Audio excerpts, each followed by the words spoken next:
إنما قولنا لشيء إذا أردناه أن نقول له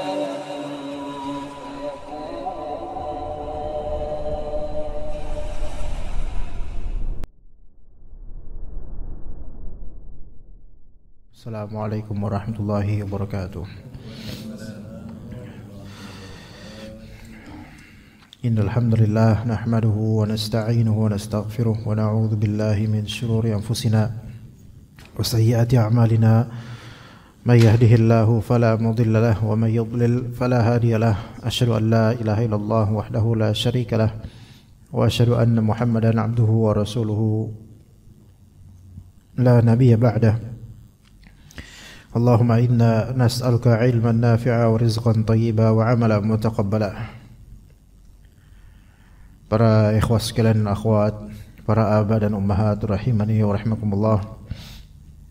Di antara kenikmatan, bahkan ini kenikmatan terbesar dari Allah Azza wa Jalla adalah hidayah, yaitu petunjuk jalan yang lurus, yang di antaranya adalah hidayah untuk bertauhid pada Allah Azza wa Jalla. Bahkan ini adalah sebaik-baik hidayah. Dan di antara amalan yang menunjukkan tauhid yang tinggi adalah berzikir kepada Allah Azza wa Jalla, senantiasa mengingat Allah Azza wa Jalla dan merealisasikan pengesaan terhadap Allah dalam segala amalan, baik zahir maupun batin, baik amalan lisan maupun amalan anggota tubuh. Kemudian di antara amalan yang agung yang dirutinkan oleh hamba Allah Azza wa Jalla yang terpilih, yaitu zikir pagi petang, yang disebut dengan azkar as-sabah wal masa, zikir pagi dan petang, dengan periode atau waktu yang terbatas dan dengan lafal-lafal yang telah ditentukan. Dan tentunya perintah ini atau syariat ini bukan tanpa makna, bukan tanpa maksud, bukan tanpa tujuan yang agung dunia akhirat, melainkan ada memiliki goal atau tujuan yang sangat indah di dunia. Dan para ikhwan dan akhwat, dari segi manhaj, bahkan kajian-kajian manhaj juga sudah mulai berkurang. Dan juga seperti ada penurunan dari segi amalan. Maka kita harus merevitalisasi amalan-amalan ini.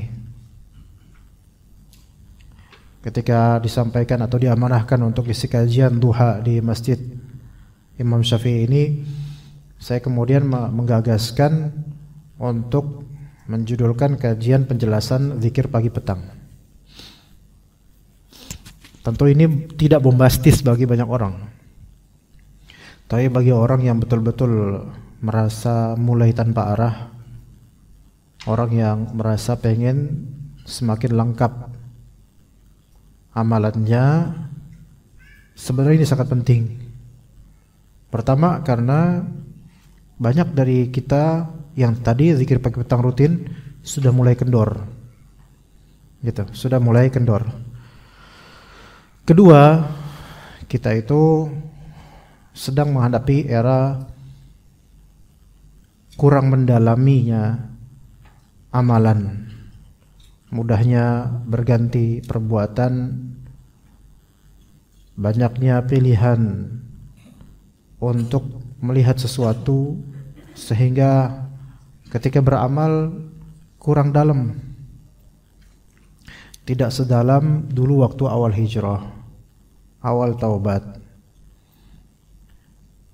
Itu dua alasan yang saya pribadi lihat pada banyak dari para ikhwan, dan tidak menutup kemungkinan akhwat pun begitu.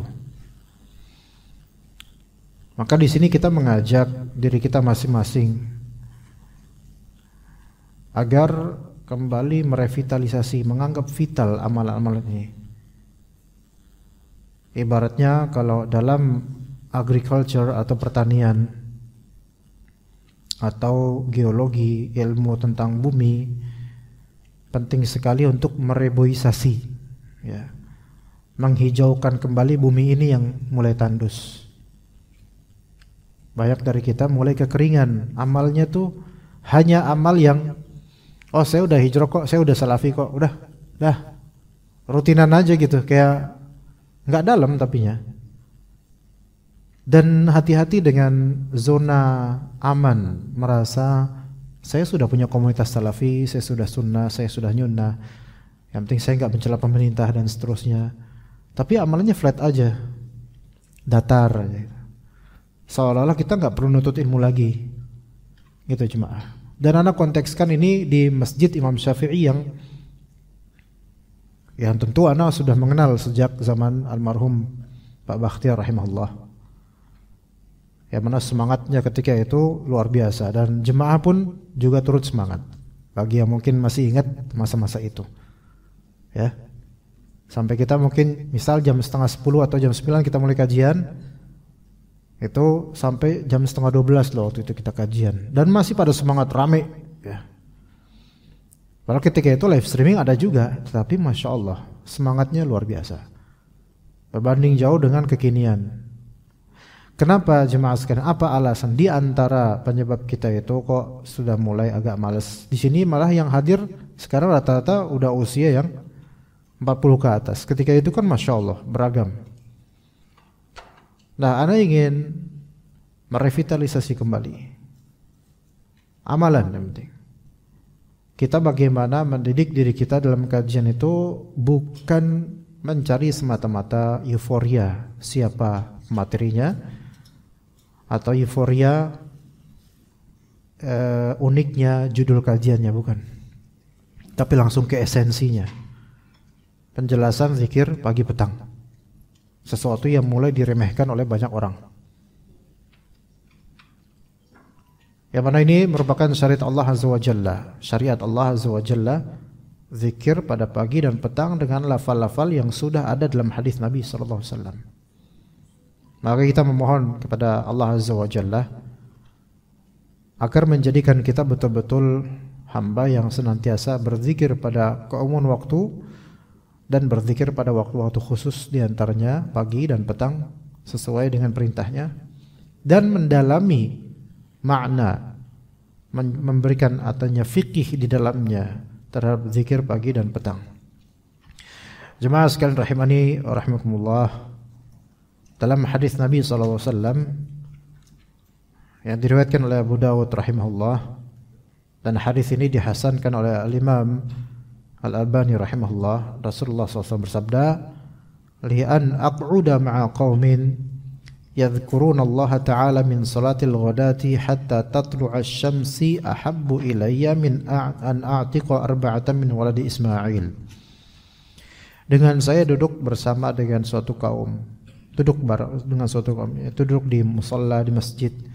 Mereka berzikir kepada Allah mulai dari selepas sholat subuh sampai terbit matahari. Berarti zikir pagi di masjid gitu setelah sholat subuh.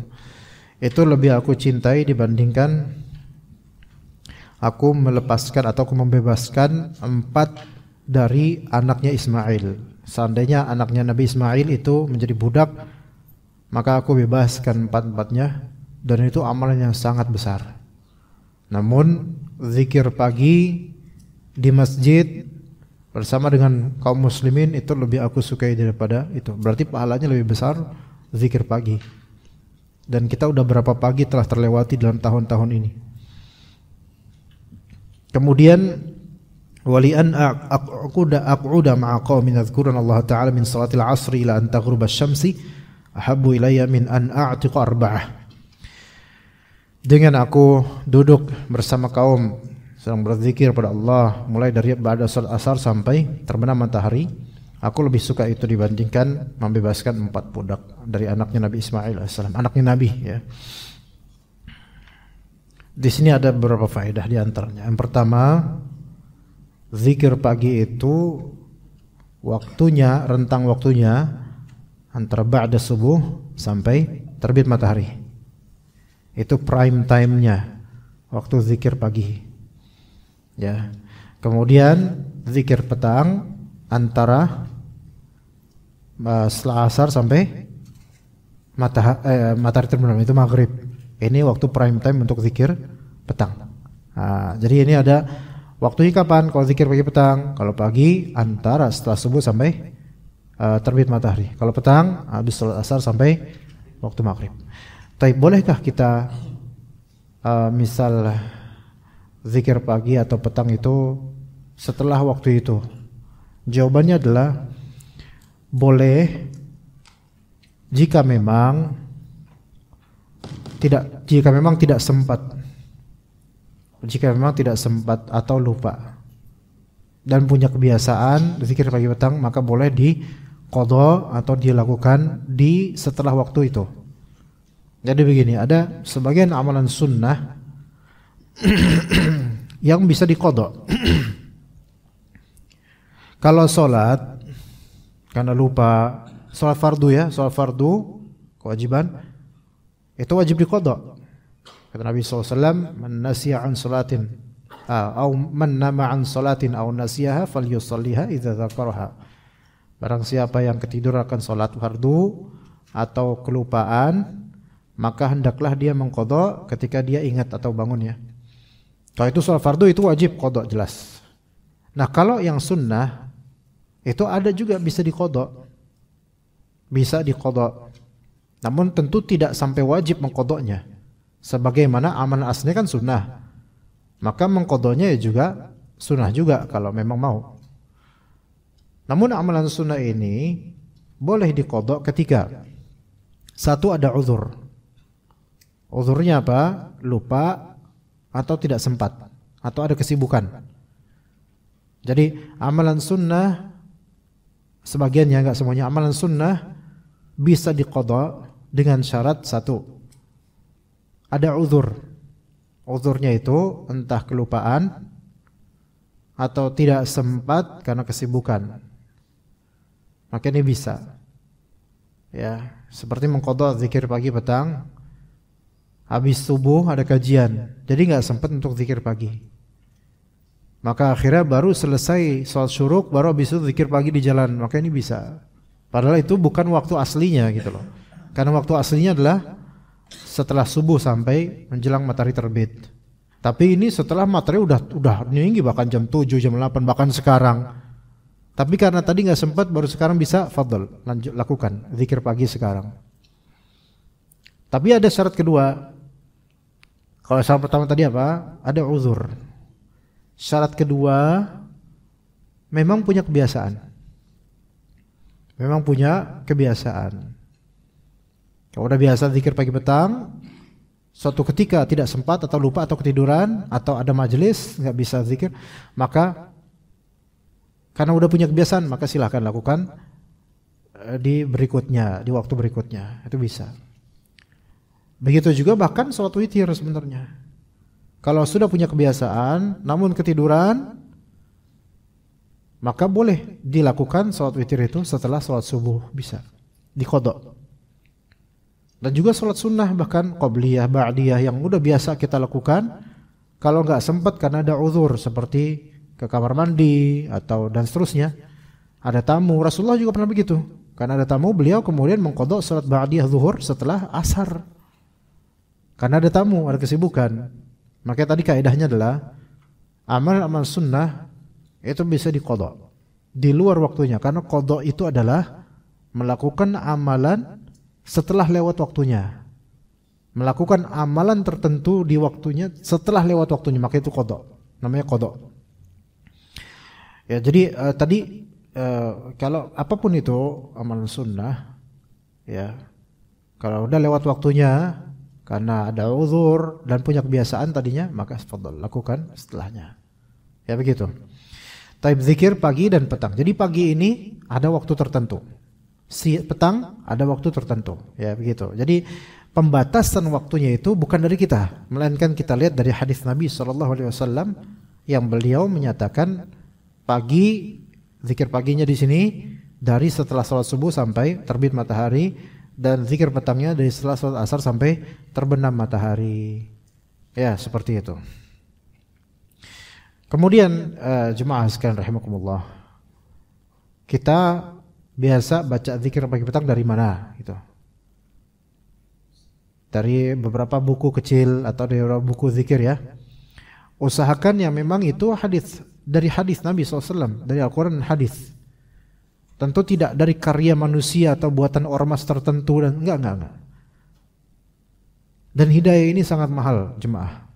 Hidayah untuk ittiba, mengikuti Nabi SAW sesuai dengan dalil, itu mahal loh, enggak bisa dibeli. Sampai sekarang bukankah masih ada di musola atau masjid dekat rumah kita, yang mana para Bilal atau orang-orang yang saleh di kampung-kampung ini, itu mereka setelah sholat subuh itu masih zikir, berlarut dengan zikir pakai tawa kadang-kadang, tapi tidak satupun dari lafal-lafal zikir ini ada tuntunannya. Memang bahasa Arab, memang mengingat Allah, tetapi pelafalannya, bahkan tata caranya dinyanyikan, itu enggak ada tuntunannya, hadisnya enggak ada. Itu ramuan dan racikan ormas mereka atau dari nenek moyang, dari orang-orang tua zaman dulu yang turun-temurun di masjid itu selalu dilakukan. Enggak ada itu tuntunannya untuk seperti itu exactly zikir paginya. Ya. Dan kalau kita kasih tahu, mereka akan beralasan, masa saya zikir dilarang? Bukan zikirnya dilarang. Tata cara Anda dan penentuan lafal-lafal yang tidak ada sunnahnya ini yang terlarang. Jadi mindsetnya enggak nyambung. Makanya butuh hidayah dari Allah Azza wa Jalla. Maka bersyukurlah jemaah, dengan hidayah menuju sunnah ini, kita tuh sangat legowo dengan dalil, dan kita sangat antipati dengan yang tak berdalil. Itu sudah alhamdulillah banget, itu mahal. Ya, maka jangan sia-siakan ilmu ini. Jangan karena kita udah menjadi ikhwan sunnah, akhwat sunnah, kita udah biasa punya komunitas sunnah, grup WhatsApp sunnah ada, bahkan dekat dengan ustaz dan sebagainya. Kemudian ya udah, yang penting sudah kulitnya dapat. Subhanallah, kita butuh apa? Amalan. Karena di akhirat nanti bukan stempel yang menjadi hal terpenting, melainkan amalan. Kata Allah Azza wa Jalla, innallaha la yanzuru ila suwarikum wa amwalikum, walakin yanzuru ila qulubikum wa a'malikum. Sesungguhnya Allah Ta'ala tidak melihat gambaran fisik kalian atau penampilan kalian ataupun harta kalian, melainkan Allah Ta'ala melihat ke kalbu kalian dan amalan-amalan kalian. Sekarang stempel misalnya salafi, atau kesebagian orang mengenal wahabi, atau stempel ahlus sunnah, atau orang ahlus sunnah, alhamdulillah pengikut sunnah, fulan ikhwan sunnah, fulana akhwat sunnah. Itu kan seperti suar, yaitu gambaran saja. Tapi yang terpenting qalbu dan juga amalan. Karena gambaran ini enggak dibawa sampai akhirat, jemaah. Maksudnya bukan esensial ini. Betul, antum tidak isbal, kita tidak isbal, itu suatu hal yang baik. Menghindari dari api neraka, betul. Tapi itu tidak cukup, belum cukup. Melainkan kalbu kita bertauhid apa enggak? Ketika kita beribadah, kalbu kita itu aktif apa enggak? Ketika kita berzikir, kita pakai kalbu juga apa enggak? Atau cuma lisan doang? Atau cuma formalitas saja? Dan ketika kita beramal apa enggak kayak dulu gitu loh. Di awal-awal kita dulu hijrah, ketika betul-betul kita digerakkan untuk ngaji dengan sungguh-sungguh, beramal sungguh-sungguh, apakah kita mulai kendor sekarang? Maka penting sekali di zaman seperti ini, dengan segala kemudahan, kita harusnya lebih produktif lagi dari segi amalan, dan lebih dalam lagi dari segi pemaknaan amalan itu sendiri. Di antaranya zikir pagi petang yang kita belajar. Dimulai biasa aja dari kitab apa, misalnya Hisnul Muslim, atau ada kitab doa dan zikir Ustaz Yazid, atau kitab lain, atau kitab kecil zikir pagi petang. Dari manapun itu, ada pertanyaan. Apakah disyaratkan semua yang ada di zikir pagi petang ini harus dibaca atau bukan syarat? Ya, jawabannya gimana jemaah? Faham maksud pertanyaan ini? Maksud pertanyaan ini, apakah, diulang pertanyaan, apakah label atau stigma zikir pagi petang itu melazimkan semuanya dibaca, atau sebagian juga sudah merupakan zikir pagi petang? Sebagian. Ya, jadi bukan syarat harus semuanya selesai khatam baru saya disebut zikir pagi petang. Enggak harus semuanya. Tentu semuanya lebih afdal, sempurna. Tapi Tidak dikatakan harus semuanya, sehingga kalau baru sebagian atau 90% dari yang di kitab berarti Anda belum berzikir. Enggak, Anda sudah berzikir dengan pahala sesuai dengan usaha Anda gitu. Itu ya, berarti udah clear itu. Itu satu. Kedua, kita akan mendapatkan di buku-buku itu kan formatnya rata-rata ayat kursi dulu, terus 3 surat terakhir, terus urutan-urutan dan seterusnya, ya kan? Pada endingnya biasanya selawat gitu ya, kalau nggak salah ya. Apakah zikir pagi petang itu sifatnya mesti urutan atau bisa random acak? Jawabannya bisa random atau acak. Iya. Apakah kalau misalnya saya nggak ngurut, misal saya pengen ya Hayyu ya Qayyum dulu misalnya gitu, terus baru habis itu ayat kursi, apakah berarti nggak aci itu zikir pagi petangnya? Jawabannya aci. Jawabannya sah. Karena esensinya zikir, bukan urutan. Urutan enggak, itu urutan itu hanya pemilihan dari penulis. Gitu loh. Sehingga Anda tidak bisa mengatakan harus urut dulu, harus ini habis itu baru ini, enggak boleh ini dulu, enggak. Ini urutan dari penulis.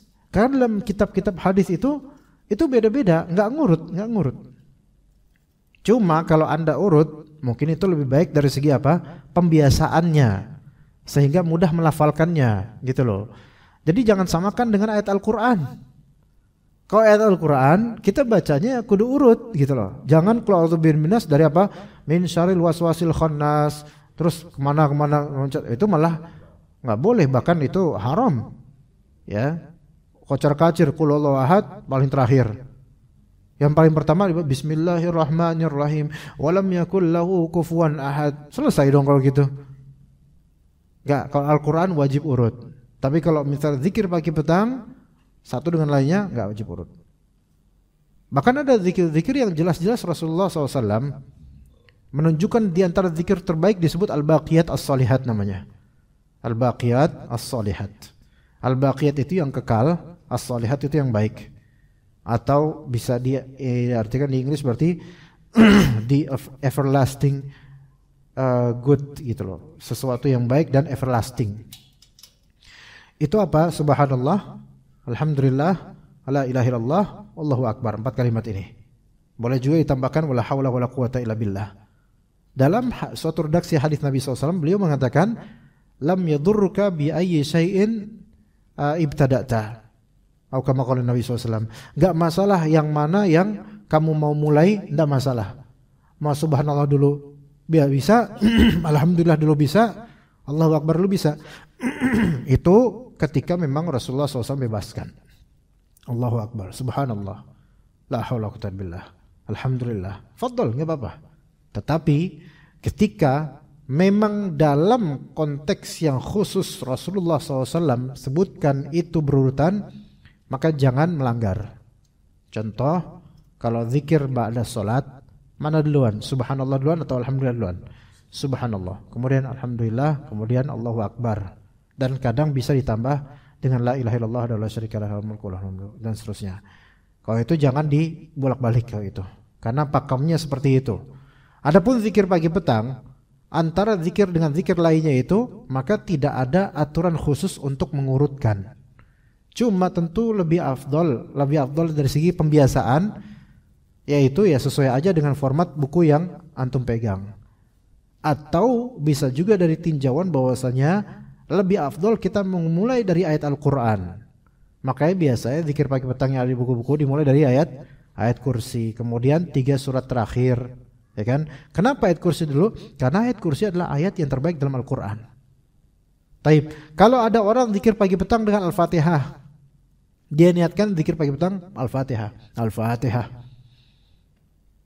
Gimana? Bisa menjadi bid'ah kalau dia sengaja niatkan dan menyusupkan Al-Fatihah sebagai zikir pagi petangnya, karena enggak ada syariatnya.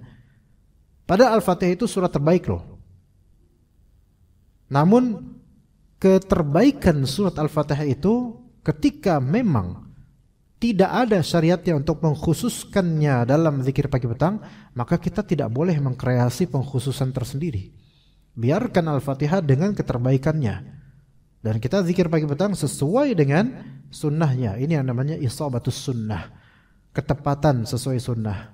ketepatan sesuai sunnah itu ada kebaikan tersendiri bagi orang yang beramal, daripada dia memperbanyak amalan namun ternyata itu tidak ada dalil atau syariatnya. Tentu ya memang lebih afdal ayat kursi dulu. Al-Fatihah nggak ada di sini. Kemudian 3 surat terakhir karena masih Al-Quran. Baru kemudian zikir-zikir berikutnya yang ada di hadis-hadis Nabi SAW. Makanya kita mulai sekarang dari ayat kursi. Ya, kita mulai dari ayat kursi. Ini tentu kalau misalnya ana rinci pembahasan setiap dari lafal-lafal zikir pagi petang, satu majelis nggak cukup. Kita butuh berseri, ya, gitu. Tapi kita coba satu majelis ini aja. Kalau memang ternyata masih nyangkut, masih banyak yang nggak kena, ya maksudnya nggak dapat dari kajian ini, zikir-zikirnya mungkin kapan-kapan kita lanjut, ya. Al-muhim kita let it flow aja, biarkan mengalir aja apa adanya ya. Kalau ternyata majelis ini cuma dapat ayat kursi, nah ya udah gitu. Berarti pembahasan kita hari ini ayat kursi aja gitu. Kapan terus lanjutannya? Ntar. Nunggu lebaran mungkin atau kapan nggak tahu ya. Nanti tunggu aja, sabar. Baik, kita mulai deh. Sebelum membaca ayat kursi, maka dianjurkan berta'awudz, a'udzubillahi minasyaitonirrajim. Dan langsung membaca ayat kursi. Loh, emang kenapa nggak ada bismillah? Karena ini bukan awal surat. Itulah bedanya bismillahirrahmanirrahim dengan a'udzubillahi minasyaitonirrajim. Apa bedanya? Bedanya ta'awudz dengan basmalah. Tentu lafalnya beda jelas. Perbedaan yang paling signifikan adalah ta'awudz itu bukan kalam Allah. Bismillah, basmalah itu adalah kalam Allah. Maka diganjari sesuai dengan statusnya. A'udzubillahi minasyaitonirrajim, maka ini satu huruf tidak bernilai 10 atau lebih, enggak. Tapi bismillahirrahmanirrahim itu bernilai 10 atau lebih sesuai dengan kehendak Allah. Maka seseorang mengatakan a'udzubillahi minasyaitonirrajim, dia tidak sedang baca Al-Qur'an. Tapi dia hendak memulai baca Al-Qur'an dan dianjurkan untuk membaca a'udzubillahi minasyaitonirrajim. Kata Allah Azza wa Jalla, "Wa idza qara'tal Qur'an fasta'idz billahi minasyaitonirrajim." Jika engkau membaca Al-Qur'an maka berlindunglah kepada Allah dari godaan syaitan yang terkutuk. Bacalah a'udzubillahi minasyaitonirrajim. Nah, bismillahirrahmanirrahim ini dianjurkan membacanya ketika di awal surat. Di awal surat atau sebelum surat. Dan bismillahirrahmanirrahim pendapat yang lebih sahih adalah bagian dari Al-Qur'an tetapi dia terpisah dari semua surat kecuali di surat An-Naml. Karena di surat An-Naml ada salah satu ayat yang bunyinya bismillahirrahmanirrahim. Ya. Dari Al-Baqarah, Al-Fatihah, Al-Baqarah, ya. Dan surat-surat lainnya kata sebagian ulama bahwasanya itu adalah Al-Qur'an juga bismillahirrahmanirrahim. Afwan, kalau Al-Fatihah bismillahirrahmanirrahim itu termasuk ayat dalam Al-Fatihah menurut mazhab Imam Syafi'i. Al-Baqarah bismillahirrahmanirrahimnya bukan termasuk Al-Baqarah. Tapi termasuk kalam Allah bukan? Iya, kalam Allah juga. Kecuali surat At-Taubah ya. Tidak dianjurkan untuk baca bismillahirrahmanirrahim. Nah, taib, karena ayat kursi ini di tengah-tengah surat, dia bukan awal surat, maka cukup a'udzubillahi minasyaitonirrajim. Boleh enggak baca bismillahirrahmanirrahim? Ya boleh-boleh aja, boleh-boleh aja. Bukan berarti terlarang. Tapi cukuplah a'udzubillahi minasyaitonirrajim.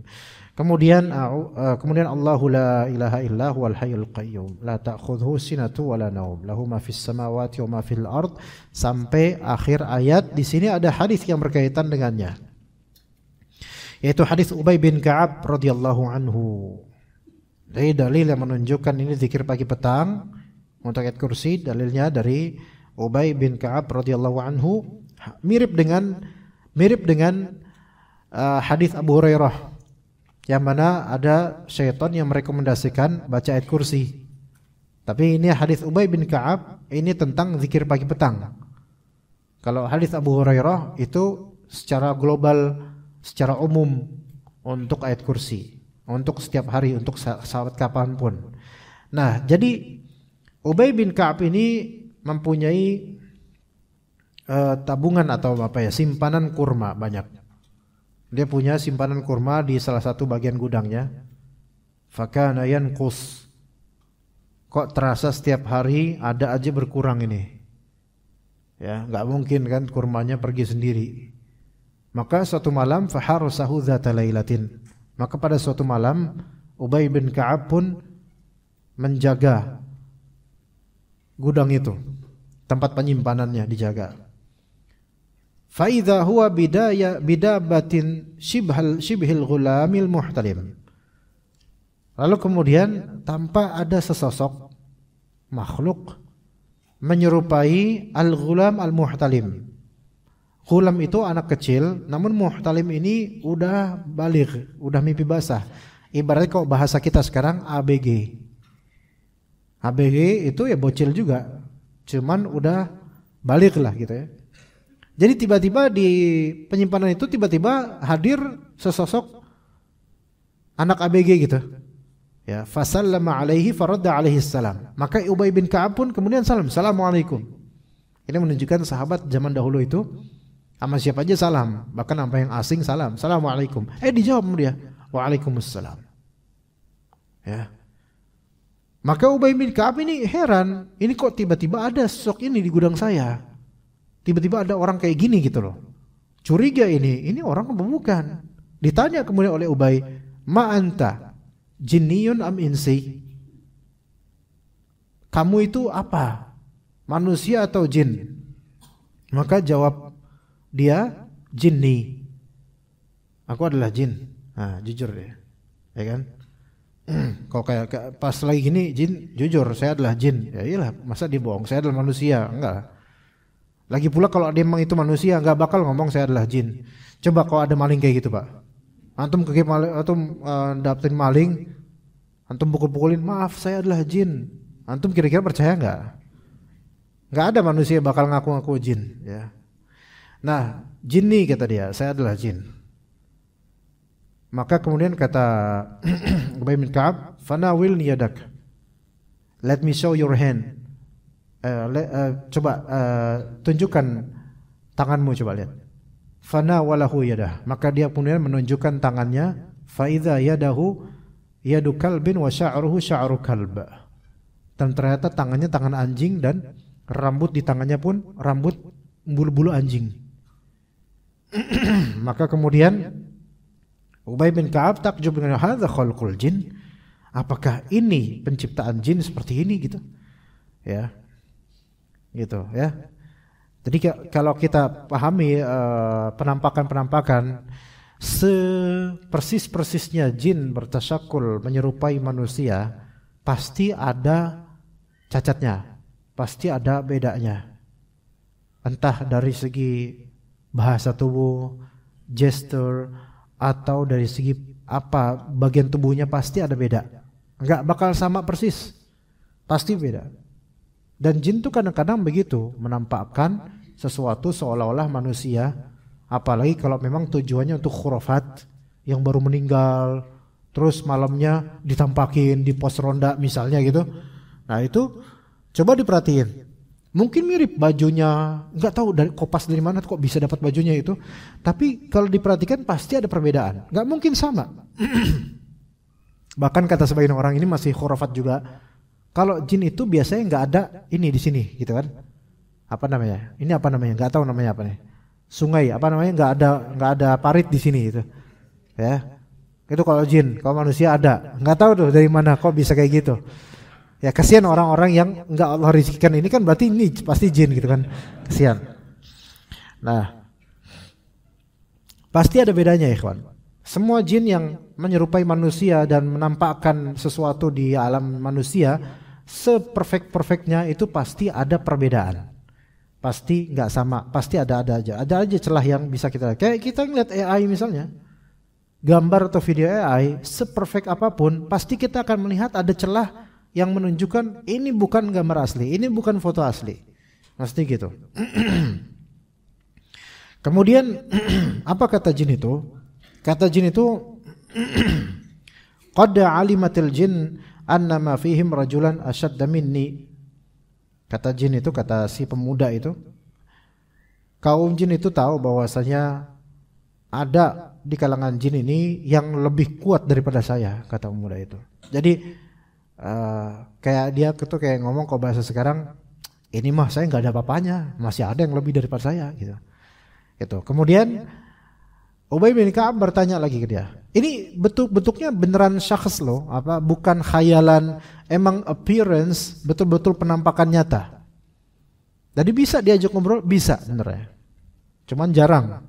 Kalau di tanah Arab dari dulu sampai sekarang memang orang Arab berani sama jin gitu loh. Nggak kayak kita, ada jin takut kabur, padahal jinnya juga pengen diwawancarin kayak gini, cuman pada kabur duluan. Ya, maka ditanya sama Ubay bin Ka'ab, "Fama ja'a bik?"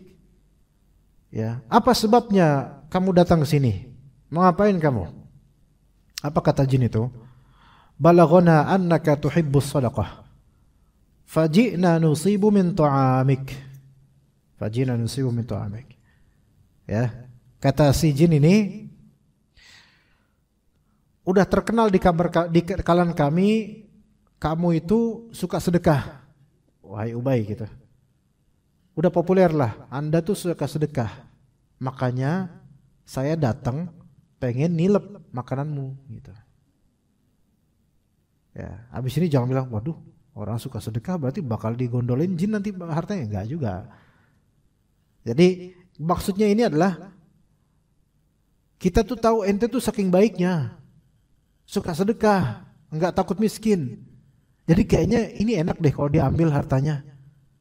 Karena kalau diambil pasti bakal ikhlas gitu loh. Paham enggak maksudnya, ikhwan? Ada orang baik itu di tengah kalangan orang-orang tuh dia dianggap baik. Sehingga kadang-kadang orang jahat memanfaatkan kebaikannya. Paling dia nggak bakal nuntut kok. Orang baik dia mah, ambil aja. Ada yang kayak gitu pikirannya. Padahal biasanya kan orang baik itu pasti orang-orang menjaga kehormatannya, menjaga hartanya, sungkan lah gitu ya. Karena sangat baik nih orang. Tapi ada orang-orang yang memang punya rasa jahat. Cuman sebenarnya seneng sama orang baik ini, tapi karena mungkin butuh atau jahatnya, paling dia nggak bakal ini gitu kan. Kayak misalnya di kantin sekolah. Bisa Karang sendiri ceritain gimana di kantin sekolah? Penjaga kantinnya ini terlalu baik, sangat husnudzon sama semua orang, dan tawakalnya itu lebih dari 100%, sehingga pas mau sholat zuhur digeletakin aja gitu dagangannya, dengan menganggap ini kan ahlu sunnah, ini kan santri-santri, nggak ada yang nyuri gitu kan. Akhirnya dicuri nggak? Dicuri. Atau sebaliknya, ini tukang kantinnya, penjaga kantinnya ini terlalu baik juga, sehingga orang lalu lalang biarin aja gitu, mau bayar mau nggak apa-apa lah. Kira-kira bakal ada yang ngambil-ngambil dan nggak bayar nggak? Banyak. Dari yang Darmaji dan Darmanol ada semua. Dahar 5 ngaku siji, Darmanol dahar 5 ngaku 0, nggak ada semua sih. Dari yang ngutang, warteg tuh banyak yang ngutang. Sampai sebagian warteg tidak menerima bon. Tapi ada warteg yang sangat baik. Yang kita kalau mau ngutang cukup ngomong aja, Bu, 10.000 besok ya. Setiap hari 10.000 besok. Kekumpul di hari kiamat 50 juta, gitu kan? Selalu gitu. Tapi ibu ini pernah nggak pernah. Makanya banyak orang memanfaatkan orang-orang baik seperti ini. Ini maksudnya jin itu. Terkenal di kalangan kami, engkau wahai Ubay itu rajin sedekah. Makanya saya datang supaya saya pengen ngambil. Karena apa? Karena Ubay bin Ka'ab memang nggak bisa ngasih ke jin. Udahlah, paling kita tilep juga. Paling Ubay bin Ka'ab nggak marah. Karena kan biasanya sedekah. Orang biasa sedekah tuh biasanya nggak mudah marah ketika kehilangan barang atau apa gitu. Pikirannya gitu jin itu. Ya, jadi kalau misalnya di antara antum ada kayak gitu cara berpikirnya, maka antum jin juga berarti jangan-jangan. Ya. Tapi ada nggak di antara antum kalau pun baik misalnya pengen kayak gini? Pasti nggak ada, ana yakin. Karena antara kita sedekah dengan rela hati dengan kehilangan sesuatu yang kita suka itu dua hal yang berbeda. Ya, maka kemudian kata Ubay, fama yunjina minkum. Kata Ubay kemudian, apa yang membuat kami itu bebas dari kalian? Maka jin itu berkata, hadhil ayah allati fi suratil Baqarah. Inilah ayat yang ada di surat Al-Baqarah, yaitu ayat kursi. Man qalaha hina yumsi ujira minna hatta yusbih, wa man qalaha hina yusbih ujira minna hatta yumsi. Barang siapa yang mengucapkannya ketika dia di sore hari, maka dia akan dilindungi dari kita sampai pagi hari. Dan siapa yang membacanya di waktu subuh, di pagi hari, maka dia akan dilindungi dari kita sampai dia sore hari. Nah, memang ini, oke, sebelumnya kita lanjut dulu. Falamma asbaha ata Rasulullah SAW. Ketika di pagi hari besoknya kemudian, Ubay bin Ka'ab datangi Rasulullah kemudian melapor. Maka kata Rasulullah, Sodaqal khabith. Si makhluk menjijikan itu telah berlaku jujur, telah berkata jujur. Taib, oke. Hadis ini kan kejadian ini terjadi karena sebab tertentu, yaitu kehilangan barang. Kemudian menjadi dengan sebab ini dan dilegitimasi oleh Rasulullah SAW menjadi suatu syariat untuk zikir pagi petang dengan ayat kursi. Dan fadilahnya adalah dilindungi dari jin atau syaitan. Pertanyaannya, sebabnya khusus, yaitu apa? Masalah ditilipnya makanan atau semisalnya. Apakah bisa perlindungan ini lebih ke umum? Ana ulangi lagi, maksud ana adalah jin itu kan bisa ngambil makanan, ngambil uang, ya, dan sesuatu yang kita miliki gitu loh. Dan kasus di hadis ini ya itu gitu loh. Apakah syariat baca ayat kursi, zikir pagi petang itu hanya untuk kasus yang semisal ini atau untuk segala perlindungan? Segala perlindungan, bisikan syaitan, kesurupan, atau sihir dan seterusnya, segala perlindungan. Ya, paham ya? Jadi lebih umum lagi. Sebabnya khusus, tapi berlakunya insyaallah efeknya untuk segala keumuman dari madarat yang Allah Ta'ala izinkan jin untuk bisa melakukannya. Nah, di sini juga ikhwan menunjukkan bahwasanya hilangnya makanan atau barang, bergesernya sesuatu, berpindahnya sesuatu oleh jin itu sesuatu yang mungkin, bukan mustahil. Mungkin. Ya. Uang hilang mungkin enggak jin itu? Mungkin aja. Walaupun secara logika gimana cara dan buat apa uang? Memang jin di sana pakai rupiah. Ya, gitu kan pertanyaan. Kenapa kok mesin ATM enggak ada yang ini? Nah, gitu kan. Itu kadang-kadang kita pikir lagi, iya juga ya, mesin ATM kok enggak ini ya? Gitu loh. Kenapa kok malah uang yang di kamar, yang di kantong? Ya, misalnya uang ustadz, ya. Ustadz pengumpul amplop misalnya. Pengumpul amplop. Maksudnya udah kajian sana sini, amplop ditumpuk. Ya. Pas ustadznya hitung-hitung, kok kurang 2 nih amplopnya. Oh, berarti ustadznya betul-betul mendata ini. Siapa ini ngambil nih? Gitu. Ya. Istri diinterogasi, enggak. Anak enggak. Tetangga apalagi? Malah tetangga kalau bisa kita kasih seharusnya. Nah, terus gimana? Siapa yang coba? Siapa kira-kira yang harus dituduh, Pak? DKM. DKM bilang, kan udah saya kasih, Ustaz. Masa saya balik lagi? Bisa enggak jin? Ya mungkin aja. Walaupun uang Ustaz. Oh, enggak mungkin, Ustaz kan firewall-nya tinggi, dia punya antivirus yang luar biasa. Ubay bin Ka'ab itu seberapa ustadz dibandingkan ustadz sekarang coba? Ubay bin Ka'ab loh, ya kan? Seandainya ya, Ubay bin Ka'ab hidup di zaman sekarang, udah syekhnya kita semua, sahabat Nabi, derajatnya paling tinggi di antara manusia pada umumnya. Kena juga, maka mau ustadz siapa juga ketilep ya, bisa aja jin itu. Bahkan jin itu mungkin punya prestige tinggi karena saya berhasil nyuri duitnya ustadz. Wah, beda nih. Kalau duitnya koruptor, oke, duitnya ustadz, hebat, bisaan ya kata mereka gitu. Nah, bisa aja seperti ini, bisa. Maka ustadz manusia juga, siapapun itu, yang penting berzikir. Mau dia orang awam, mau dia ustadz, tukang ini, tukang itu, kerja ini, kerja itu. Kalau dia nggak berzikir, maka Allah nggak melindungi. Maka Allah Ta'ala nggak melindungi. Taib. Itu satu ya, untuk zikir pagi petang, yaitu ayat kursi. Kemudian yang kedua, biasanya kita apa setelah ayat kursi? Qul huwallahu ahad ya. 3 surat terakhir dibaca 3 kali sunnahnya, sebagaimana hadis Nabi sallallahu alaihi wasallam yang Rasulullah sallallahu alaihi wasallam mengatakan, "Man qalaha 3 marratin hina yusbihu wa hina yumsi kafathu min kulli syai'." Barang siapa yang membacanya di pagi hari dan di sore hari, maka dicukupkan buat dia segala sesuatu. Pak kameramen, ini nyala nggak AC-nya?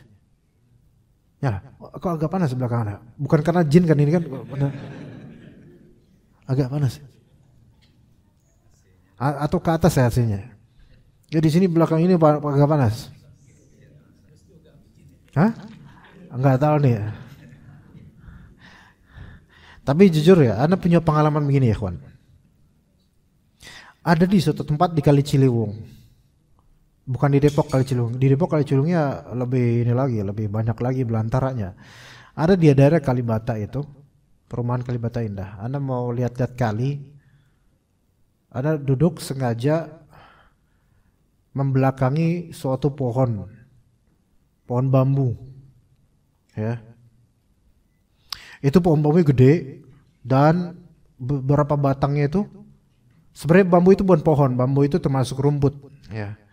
Bambu itu dalam ilmu biologi bukan masuk tree, dia masuk grass, yaitu masuk rumput dia.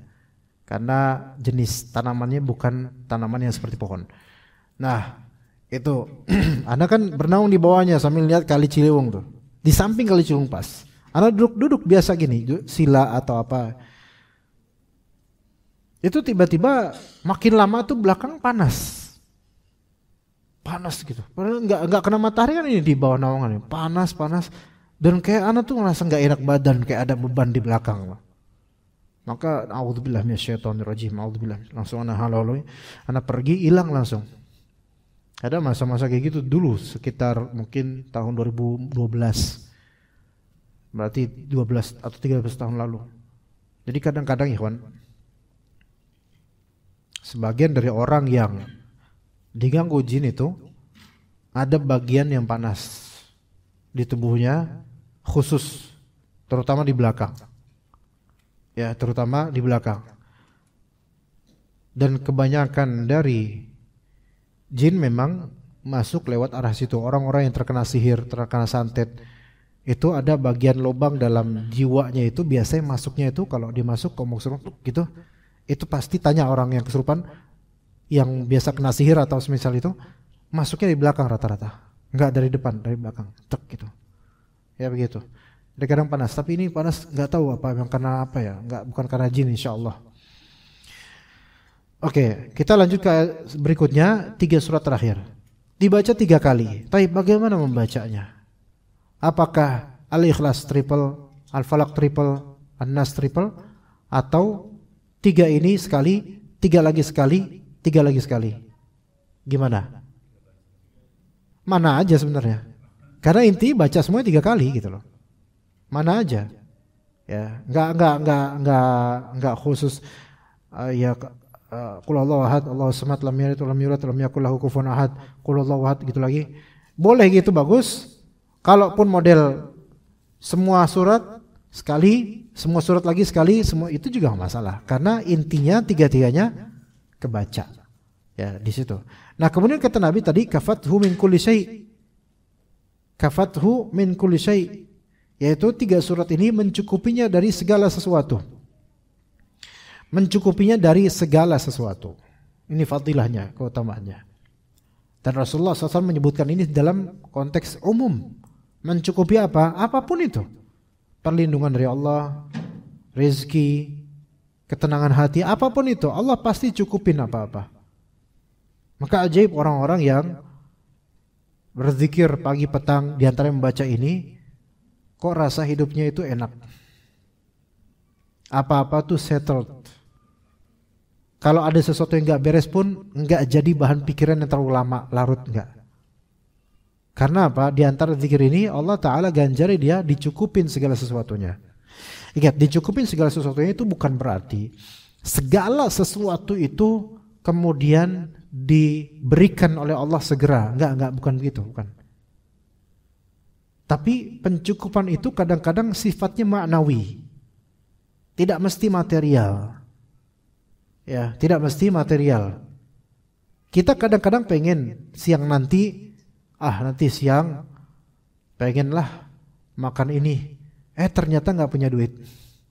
Kok saya nggak bisa ya makan ini, padahal pengen banget loh. Padahal tadi saya udah baca kulhu sama kulhu ini. Emang ini buat makan bakso apa? Ya kan? Katanya dicukupin. Ini benar gak nih tadi baca itu? Benar, saya baca itu benar. Ini buktinya saya nggak bisa makan bakso sekarang. Duit nggak punya lagi. Maka mindsetnya harus diubah di sini. Pencukupan dari Allah Azza wa Jalla itu bukan berarti segala yang kita inginkan tercapai langsung begitu saja, apalagi hanya sebatas dunia yang kecil. Kalau kita merasa nggak puas dengan hal seperti ini, yaitu mau makan bakso nggak jadi karena nggak ada uang, padahal udah baca ini tadi, itu menunjukkan adanya salah mindset dan salah arah dalam membaca ini. Ketika kita melihat fadilah surat ini begitu besar, yaitu dicukupkan akan segala sesuatu, maka awali mindset fadilah kita ini, mindset tentang fadilah ini, yaitu dengan apa? Dengan merasa bahwasanya ada jaminan atas segala kekurangan yang Allah Ta'ala berikan pada kita, gitu. Ya, ketercukupan di sini adalah ketercukupan hati, sehingga hati dipenuhi rasa syukur dan qanaah dengan apa yang ada. Walaupun belum sempurna, itu baru benar. Karena kalau orang punya tujuan membaca ini supaya apa-apa itu harus cukup, harus ada, harus dapat, maka dia nggak usah tinggal di dunia, ke surga aja segera, mati aja terus. Nggak bisa kayak gitu. Coba sekarang, sebaik-baik apapun kita, ya nggak bisa langsung segala sesuatu langsung terpenuhi, segala sepenuhi tani nanti siang harus semua terpenuhi. Saya pengen beli Samsung S25. Ya. Berapa harganya S25 sekarang? Di atas 20 juta lah pastinya. Berapa, Bu? Ada yang tahu nggak, Bu? Misalnya 26 atau 20, Anda nggak tahu juga berapa. Anggaplah 27 juta misalnya. Kalau kemarin sebelum mengenal sunnah, Anak kalau pengen punya barang, anak selawatin. Sekarang ketika udah kenal sunnah, anak pengen punya barang, anak kul huwallahin gitu. Tuh, salah mindsetnya, salah. Mengira bahwasanya kalau lihat barang terus pengen dizikirin di depan toko. Allahu la ilaha illallah qayyum la ta'khudhuhu. Pemilik tokonya, waduh, mana mukanya kayak Walid lagi kan. Wah, hilang dari barang gitu kan kata pemilik tokonya. Jadi terkesannya kayak maling gitu. Gini loh, Nabi SAW mengatakan kafathu min kulli syai'. Kulli syai', segala sesuatu. Kafathu min kulli syai'. Mencukupi ini bukan berarti yaitu terpenuhi, yaitu ada barangnya, ada duitnya, bukan itu. Kafa yakfi itu mencukupi, artinya Anda akan mendapatkan di hati Anda hal yang lebih cukup daripada apa yang Anda inginkan itu. Faham gak kira-kira? Seseorang ketika dia berhati besar, berhati mulia, dia punya cita-cita kecil, yaitu mendapatkan suatu bagian dari dunia. Ketika gak dapat, hatinya tetap besar. Karena apa? Karena ada yang sudah tercukupi di hatinya dia. Yaitu apa? Qanaah.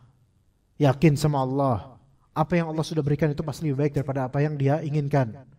Itu udah namanya kafathu min kulli syai'. Orang ketika udah dapat bagian, udah dapat hal seperti di hatinya, dia kehilangan sesuatu, kekurangan sesuatu, ketidakmampuan untuk mendapatkan sesuatu, itu semua enggak masalah buat dia. Itu hal yang sangat berharga. Berharga banget, Pak, karena banyak orang mengejar ketertinggalan, mengejar dari kekurangan menuju kepunyaan, yang mana dia akan berletih untuk mencari itu semua, nggak merasa cukup dengan apa yang Allah Ta'ala berikan.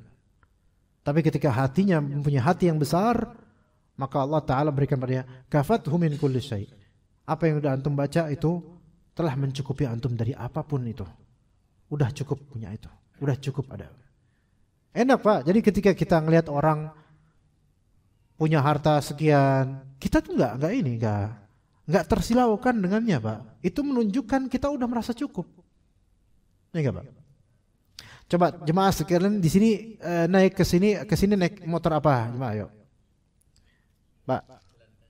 Jalan kaki. Ketika antum melihat orang naik misalnya mobil Pajero Sport, iri nggak Pak? Alhamdulillah. Tadi baca surat ini nggak tadi pagi? Ini contoh orang yang Allah Ta'ala berikan ketercukupan. Gitu. Ya. Semoga Allah Ta'ala limpahkan rezeki yang berkah buat antum dan juga buat kita semua. Antum kesini pakai apa? Naik motor. Motor apa? Jupiter MX. Terbitan tahun berapa? 2004. Anda nggak tahu ini Anda merasa cukup atau emang udah pasrah, Anda nggak tahu nih. Barakallahu fiik. Semoga Allah Ta'ala berkati harta antum. Beliau Jupiter 2004, subhanallah itu udah 21 tahun, Masya Allah. Menemani antum dari awal, Masya Allah. Ketika ngelihat orang misalnya pakai Alphard misalnya, gimana kira-kira? Mau tukeran nggak misalnya? Tuker tambah lah. Ya tuker tambah mungkin antum kasih ditukar tambah, antum tambahin sekitar 701 miliar gitu. Ketika orang silau nggak Pak? Biasa aja kan? Ini namanya merasa tercukupi. Ini harta yang lebih berharga daripada segala dunia sebenarnya. Ketika kita nggak mudah silau dengan apa yang orang lain miliki, itu udah cukup dari buat kita. Ini fadilahnya. Dan itu tenang loh. Sangat menenangkan. Antum jalan kemana-mana tuh bebas. Bedakan dengan orang yang jalan kemana-mana itu pengen mempunyai apa yang orang miliki. Klepto nanti lama-lama. Ya, entah dia maling, entah dia kemudian merongrong suaminya kadang-kadang. Ibu-ibu di majelis taklim, bukan di Depok, bukan di majelis taklim ini ya, bukan. Di sini insya Allah solehah semua, insya Allah. Ada di bagian negara Tanzania itu atau di mana gitu, ya. Itu antara ibu-ibu ya, ngelihat temennya itu pakai tas branded misalnya atau apa itu, langsung puyeng pikirannya. Iya. Ini, Omo Fulan pakai tas, brandnya Coach dari Paris, Coach, ada kan Coach itu? Iya. Sementara aku pakai cockroach gitu kan. Cockroach itu corok, kecoa. Ya, iri kemudian. Coba, dengan merasa tidak cukup dengan apa yang dimiliki, akhirnya ada efek ke hati. Mau natet, keinget brand teman, mau, kok dia bisa ya, aku nggak bisa ya gitu kan. Terus habis itu pulang ke rumah, ketemu suami, bukanlah ngediskusiin masalah yang topik kajian tadi, mulai cemberut. Kamu kenapa kata suaminya? Enggak apa-apa. Wah ini ada apa-apa nih kata suami nih. Pasti gara-gara kecoa lagi gitu kan. Pasti gara-gara itu lagi gitu kan. Tuh lihat, ketika hati itu gak dicukupi sama Allah, itu ngeliat sedikit keinginan, pengen. Akhirnya kepikiran terus, mau nabung, gagal lagi, kepikiran, nggak habis. Maka kalau kita udah baca 3 ini, sebenarnya membuat hati kita qanaah dan tercukupi akan segala hal yang orang miliki itu, saya nggak harus miliki itu. Ya begitu, alhamdulillah. Dan Allah Ta'ala cukupi hati kita insya Allah dengan membaca ini. Kemudian berikutnya, biasanya apa Bu? Pak, setelah 3 surat ini, biasanya antum gimana? Kalau antum Yahya Qayyum. Ayo, siapa lagi? Yang lain mungkin ada yang biasanya asbahna wa asbahal mulku, ya. Biasanya itu karena di buku-buku biasanya itu. Ada lagi mungkin versi lain? Kalau kenapa antum Yahya Qayyum dulu? Enggak apa-apa, bagus. Tapi kenapa itu dulu, Pak?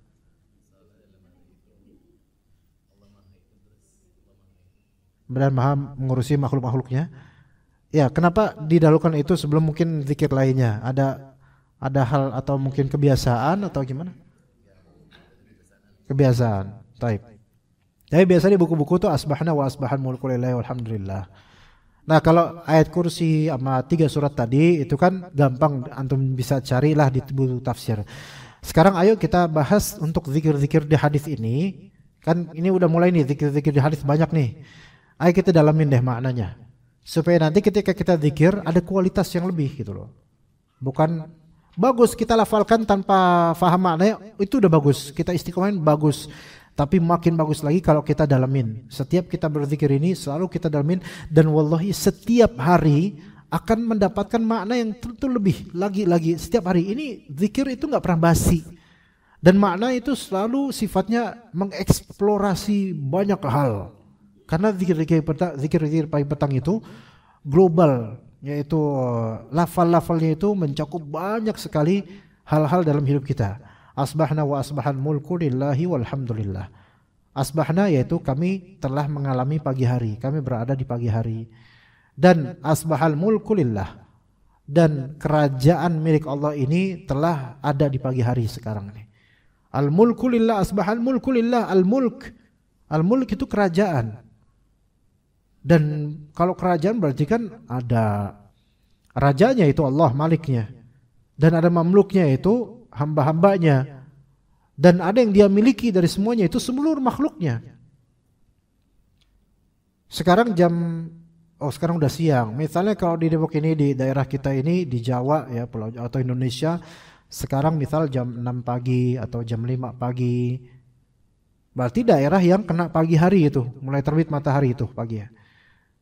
Ternyata di bagian bumi belahan lain gelap, matahari nggak ada, ya. Mereka malam di bagian bumi lain. Dan ini termasuk kerajaan, itu juga kerajaan Allah Azza wa Jalla. Semua kerajaan Allah. Nah, kita berada di kerajaan yang sedang mengalami pagi hari. Asbahna wa asbahan mulku lillah.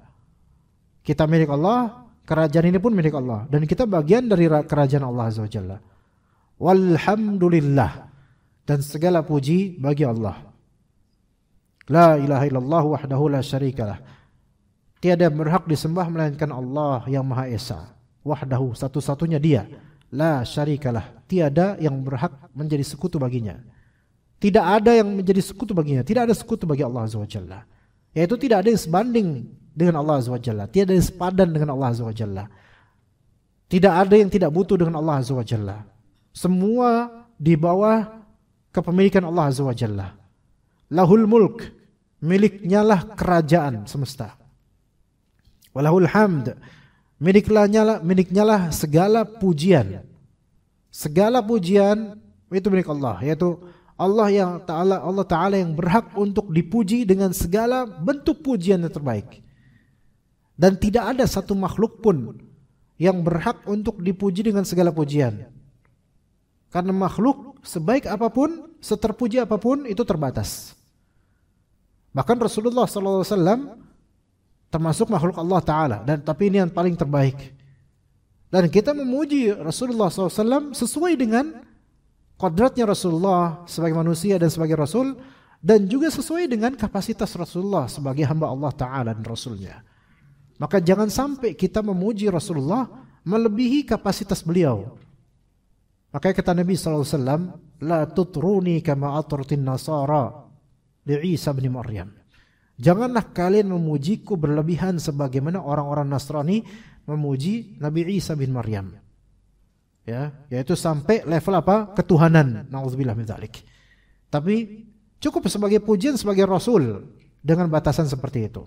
Tapi ke Allah Ta'ala kita puji dengan segala pujian. Kita bertawasul dengan segala tawasul yang disyariatkan dengan asma dan sifatnya.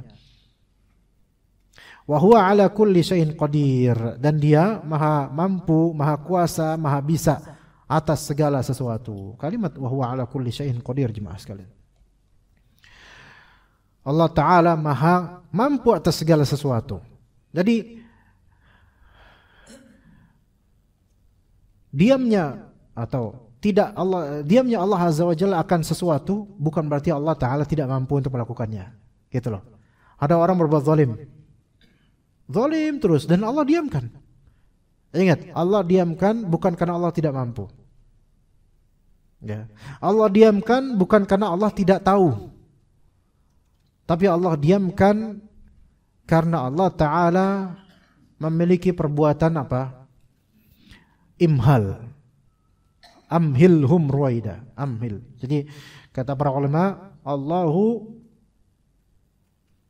yumhil wala yuhmil. Allahu yumhil wala yuhmil, itu bahasanya. Allah itu menunda-nunda tapi tidak membiarkan. Itu dua huruf yang bertukar sedikit.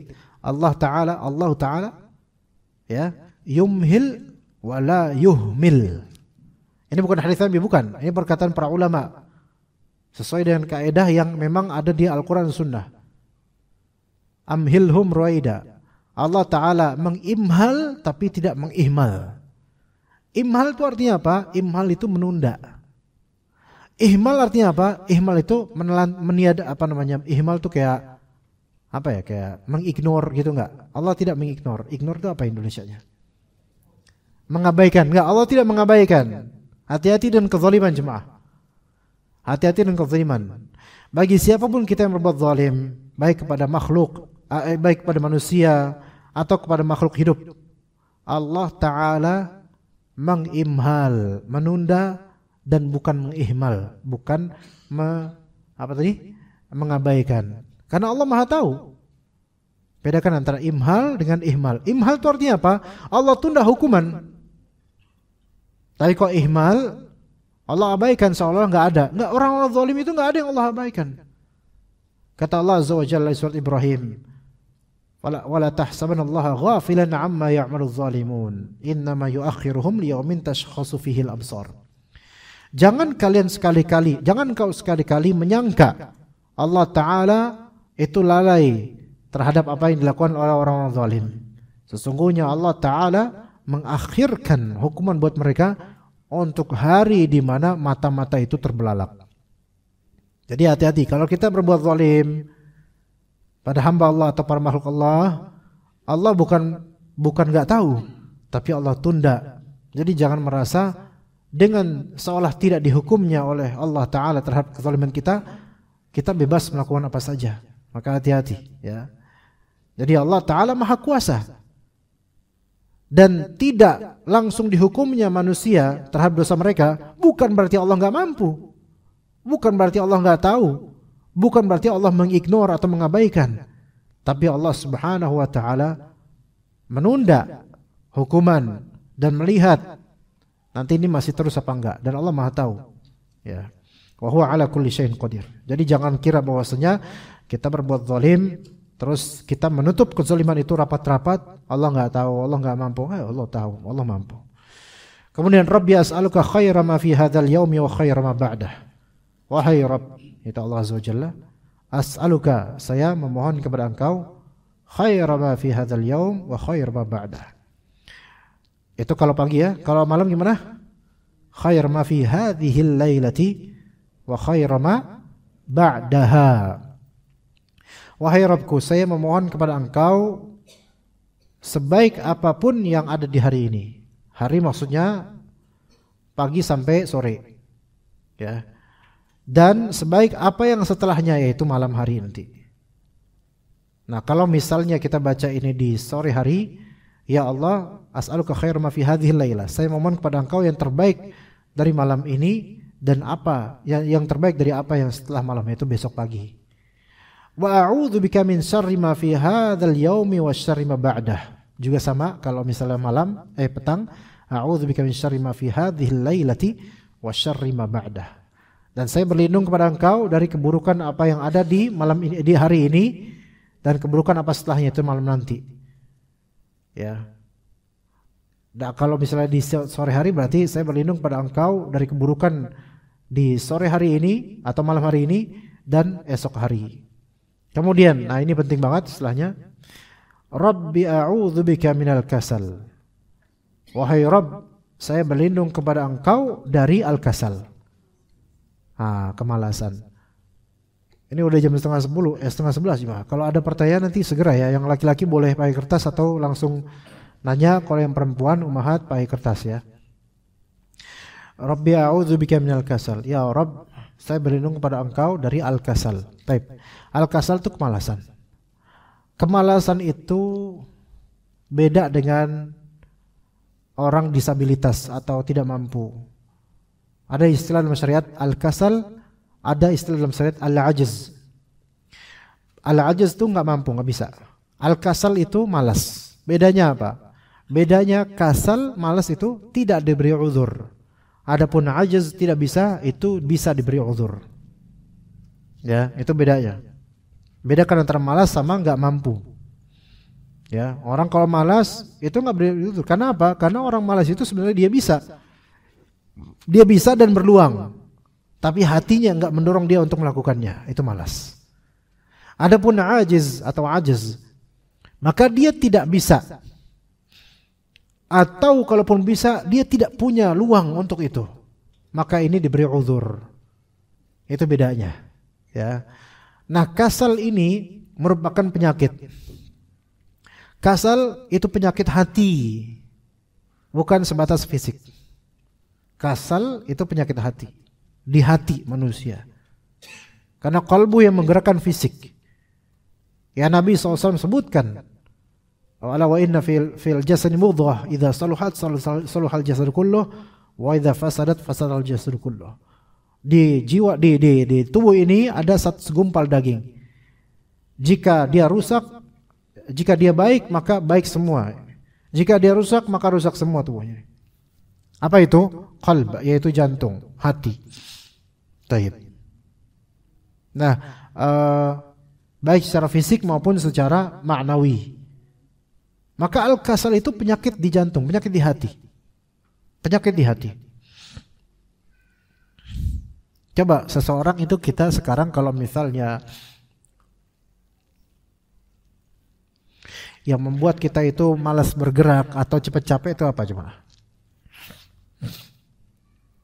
Hal-hal yang berkaitan dengan darah. Itu yang membuat kita apa? Cepat capek, malas, darah. Ya enggak? Kalau kita pikirin dulu dari makanan ya. Ya. Orang cepat ngantuk karena apa? Dikit-dikit ngantuk, cepat ngantuk. Gula. Dan gula itu kan berpengaruh pada darah, gula darah makanya. Makanannya banyak bergula dan seterusnya. Oke, gula perlu, tubuh kita perlu gula, tapi kok banyakan gula, males beneran lah, mager.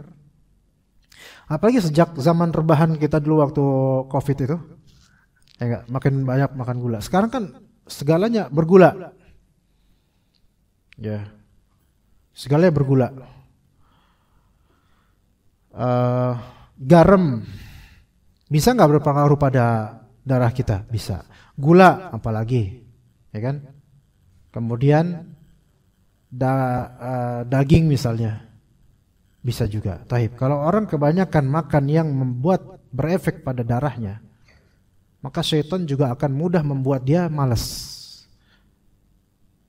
Ketika kita bekam, fasdu dan semisalnya dikeluarin kan darah kotor, ya, dikeluarin darah kotor. Itu ada efeknya juga kepada darah, kepada gula dan semisalnya, kolesterol dan semisalnya. Antum ketika ini sakit, pundak sakit gara-gara kolesterol, ngapain malas nggak kira-kira? Malas. Dan cepat marah nggak kira-kira? Cepat marah. Setan mudah menghinggap, mudah menghinggap. Meradang, marah, dikit-dikit marah, semua dimarahin, semua diomelin. Gara-gara apa? Bebannya berat di sini. Kata Allah Azza wa Jalla, wa rafa'na laka dzikrak, ya, wa rafa'na 'anka wizrak alladzi anqadha dhahrak. Dan kami telah mencabut darimu kesalahanmu. Wizr itu dosa atau kesalahan yang telah membebani zuhur, pundakmu. Orang banyak dosa, apa-apa berat. Ya. Emang ada korelasi makanan dengan dosa? Bisa ada. Bisa ada, semaunya dia nggak menjaga. Jadi apa-apa malas. Dan apa-apa tuh ngantuk aja urusannya. Dia gitu ngantuk. Ngantuk sebagiannya emang dari syaitan, cuma beneran. Apalagi majlis ta'lim itu, sebagiannya, kalau sebagiannya memang tabiat ya, sebagiannya syaitan, sebagiannya tabiat. Apa-apa ngantuk, semuanya ngantuk. Dikit-dikit ngantuk. Baca dikit ngantuk, baca Quran ngantuk. Zikir ngantuk. Main PlayStation nyala sampai besok. Tuh lihat tuh bedanya kayak gitu. Ya. Al-kasal, malas ini sebagiannya memang penyakit hati betul, tapi dari makanan. Dan makanan yang membuat gula darah itu makin meningkat. Dan seseorang kalau misalnya dia terkena gula, itu banyak hal susah dari dirinya, tubuhnya. Ini mohon maaf kalau misalnya udah usia senja, misalnya usia 40 ke atas, 50 ke atas, 60, itu gula darah meningkat. Itu bukan karena memang makanan, kadang-kadang ya makan makanan, tapi faktor usia. Seandainya dari muda terbentuk gulanya tinggi, itu gimana masa tuanya coba? Kalau misalnya sebagian orang tua sekarang masih banyak yang memang dulunya itu rajin, berjuang, sehingga di masa tua alhamdulillah sholat subuh lancar. Nah sekarang dari muda udah kena gula, kemudian malas-malasan apa-apa, gimana kira-kira? Ya, akhirnya berefek pada ibadahnya, gak enak ibadahnya. Oh kenapa? Ya, baterai habis? Ya. Oke. Jadi al-kasal ini kita berlindung pada Allah dari kemalasan. Tetapi kita juga harus punya effort agar tidak malas, dan diantaranya adalah menjaga makanan. Sebagian makanan itu justru membuat kita itu malas beneran. Anak-anak muda sekarang itu banyak yang udah malas ngapa-ngapain. Coba sekarang jemaah, bandingkan nih usia yang hadir di sini dari laki-laki dan perempuan. Rata-rata 30 ke atas, rata-rata. Ya kan Pak ya? Gak ada yang di bawah 20 susah. Kira-kira antum kepikir prihatin gak kira-kira? Prihatin Pak. Seperti prihatinnya kita di zaman lampau dulu, sholat subuh cuman orang-orang tua doang. Coba prihatin gak? Coba pikirin itu. Ada gak kontribusi makanan dan pergaulan di sini? Ada jemaah. Kalau kita lihat dulu penyakit seperti apa ya, penyakit-penyakit orang kaya yang makannya enak semua dulu, dan sekarang makanan kita enak semua. Dulu kita paling enak paling bajigur, itu juga masih mending lah gitu, bubur sumsum, ya ketoprak karedok gitu udah enak banget tuh, pecel lele udah enak. Sekarang semuanya ada, bisa pakai GoFood, ambil beli gampang. Kalau dipikir-pikir ini bisa berpengaruh juga pada mindset kita, ibadah kita, kemalasan kita, beneran. Sampai jujur aja, untuk ke depan rumah aja kita malas untuk nerima paket. Itu sampai segitunya lah, beneran loh. Mager akhirnya nyuruh anak, ambil. Bahkan gak nyuruh anak, biarin aja taruhnya. Atau bahkan ditulis paket taruh aja di sini, saking magernya. Orang zaman sekarang itu, ternyata anak-anak dulu waktu selesai kuliah atau masih masa-masa kuliah di Libya, cuman dari jarak misalnya dari sini enggak sampai persahabatan yang jalan apa tole-tole itu apa ya? Tole Iskandar. Enggak sampai bambu-bambu, kan ini situ ada bambu-bambu tuh. Dulu kan itu jalan ke situ kan biasa aja. Itu ibaratnya waktu itu di rumah, sini rumah, terus itu pasar, kaget gitu. Ada anak udah punya motor, anak nggak punya motor. Mau kemana? Sana ke pasar deket di sini ke bambu situ loh, yang banyak bambu-bambu yang kayak desa itu. Naik motor, iya naik motor, ya Allah cengeng banget kata anak lu gitu. Jadi generasinya udah beda, ke situ aja pakai motor, nggak bisa jalan kaki. Memang nggak langsung disebut malas sih, cuman lihat perubahan ini jemaah sekalian. Pak ya, yang jalan kaki sini ya. Iya. Berapa jauh Pak? Tol Iskandar. Black merah, Masjid Merah mana Pak? Masjid Merah. Jalan kaki. Masjidnya warna merah itu Pak? Oh disebutnya Masjid Merah. Kok bisa ya? Oke. Itu Masya Allah. Tapi ada nggak Pak anak usia 30 ke atas yang jalannya sejauh itu? Jangankan sejauh itu Pak ya, ke tolenya aja nggak mau, persahabatan jalan kaki ke tole itu udah nggak bisa, nggak mau. Ada perubahan di sini jemaah. Karena apa? Faktor kemudahan dan faktor makanan, beneran. Jadi makanan sekarang dipermudah banyak-banyak, itu berpengaruh pada kemalasan kita. Itu ya jemaah. Nah kemudian wasu'il kibar. Saya berlindung kepada engkau dari su'il kibar. Su di sini artinya buruk. Al-kibar masa tua, masa tua. Maka dikatakan oleh para ulama, arada bihima yurithuhu kibarus sinni min dhahabil aqli wa takhabbuti fir ra'yi wa ghairi dzalika mimma yasu'u bil hal. Buruknya masa tua di sini maksudnya adalah apa-apa yang biasa diwariskan oleh keadaan tua dari dhahabil aql, dhahabul aql. Mulai berkurangnya akal, logikanya mulai menurun, akalnya mulai menurun. Juga takhabbut fir ra'yi, yaitu takhabbut tuh kayak kalau dalam surat Al-Baqarah, alladzina yakuluna riba la yaqumuna illa kama yatakhabbathu asy-syaitanu minal mas. Orang-orang yang makan riba di akhirat nanti ketika dibangkitkan itu mereka tidaklah berdiri melainkan pasti dengan format atau cara berdiri seperti orang yang kesurupan. Takhabbut tuh kayak bingung, kayak orang kesurupan. Nah, sebagian dari orang berusia senja itu mengalami su'il kibar berupa takhabbut fir ra'yi, yaitu pandangan hidupnya atau cara berpikirnya itu amburadul. Iya, kacau. Akalnya melemah soalnya.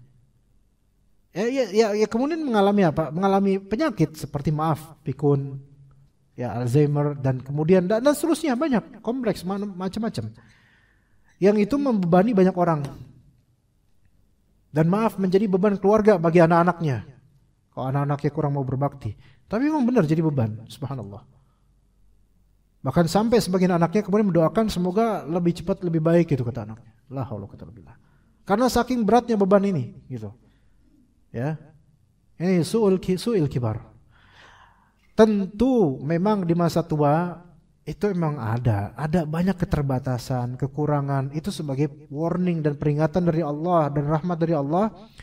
Semoga ini kembali ke jalan yang benar gitu kan. Itu tujuannya. Tapi maksud dari su'il kibar ini, orang ini udah dikasih ujian kayak gitu, tetap aja maksiat, tetap aja buruk gitu loh. Jadi ini statusnya buruk gitu loh, buruk. Penyakit itu ada gitu. Semua orang yang sudah berusia senja itu jarang yang gak ada penyakit, tetap ada penyakitnya. Keterbatasan ada, sendi-sendinya, tulangnya, osteoporosis apa? Ya itulah, itu benar itu. Itu benar. Semacam itulah ya. Dan seterusnya ada aja. Gula darahnya, ininya dan seterusnya. Makan sedikit salah, makan. Itulah ujian masa tua. Tapi ketika orang ini atau orang tua ini kembali ke Allah dengan ujian tersebut, justru itu rahmat dari Allah. Enggak bisa disebut su'il kibar. Tapi disebut su'il kibar ketika udah banyak kekurangan dan keterbatasan, ente masih aja kayak gitu loh. Masih ada cinta dunia. Ya, naudzubillah min dzalik. Nah, sekarang yang mungkin belum setua itu, maka banyak-banyak doa ini. Waduh Ustaz, saya udah tua, Ustaz. Saya butuh nggak doa ini? Butuh juga doa ini Pak. Dijaga sama Allah, walaupun udah usia senja. Jadi jangan merasa aman di usia senja. Saya udah punya cucu banyak, saya sudah punya cicit. Wah udah, keluarga saya udah keluar besar. Ya tapi kalau misalnya Anda punya penyakit dan tidak dekat ke Allah, apalah artinya semua keluarga ini, Saudara? Apa artinya? Maka kita perlu doa ini. Yang masih muda ya, a'udzubika minal kasali wa su'il kibar. Jangan merasa aman. Ini yang masih muda kita kan masih kemana-mana enak ya. Masih kemana-mana enak. Makan nyantap apa aja, lahap. Nanti ada waktunya ketika Allah Ta'ala berikan batasan. Di situ teguran. Mulai cek darah. Kan gitu. Dulu gak pernah cek, mulai cek darah. Mulai kontrol ini itu. Mulai kena penyakit ini itu. Mulai diberikan nasihat oleh dokter. Mulai di situ. Banyak-banyak doa seperti ini jemaah sekalian. Baik yang masih muda ataupun yang sudah berusia senja, maka doa ini tetap ibadah buat dia. Rabbi a'udzubika min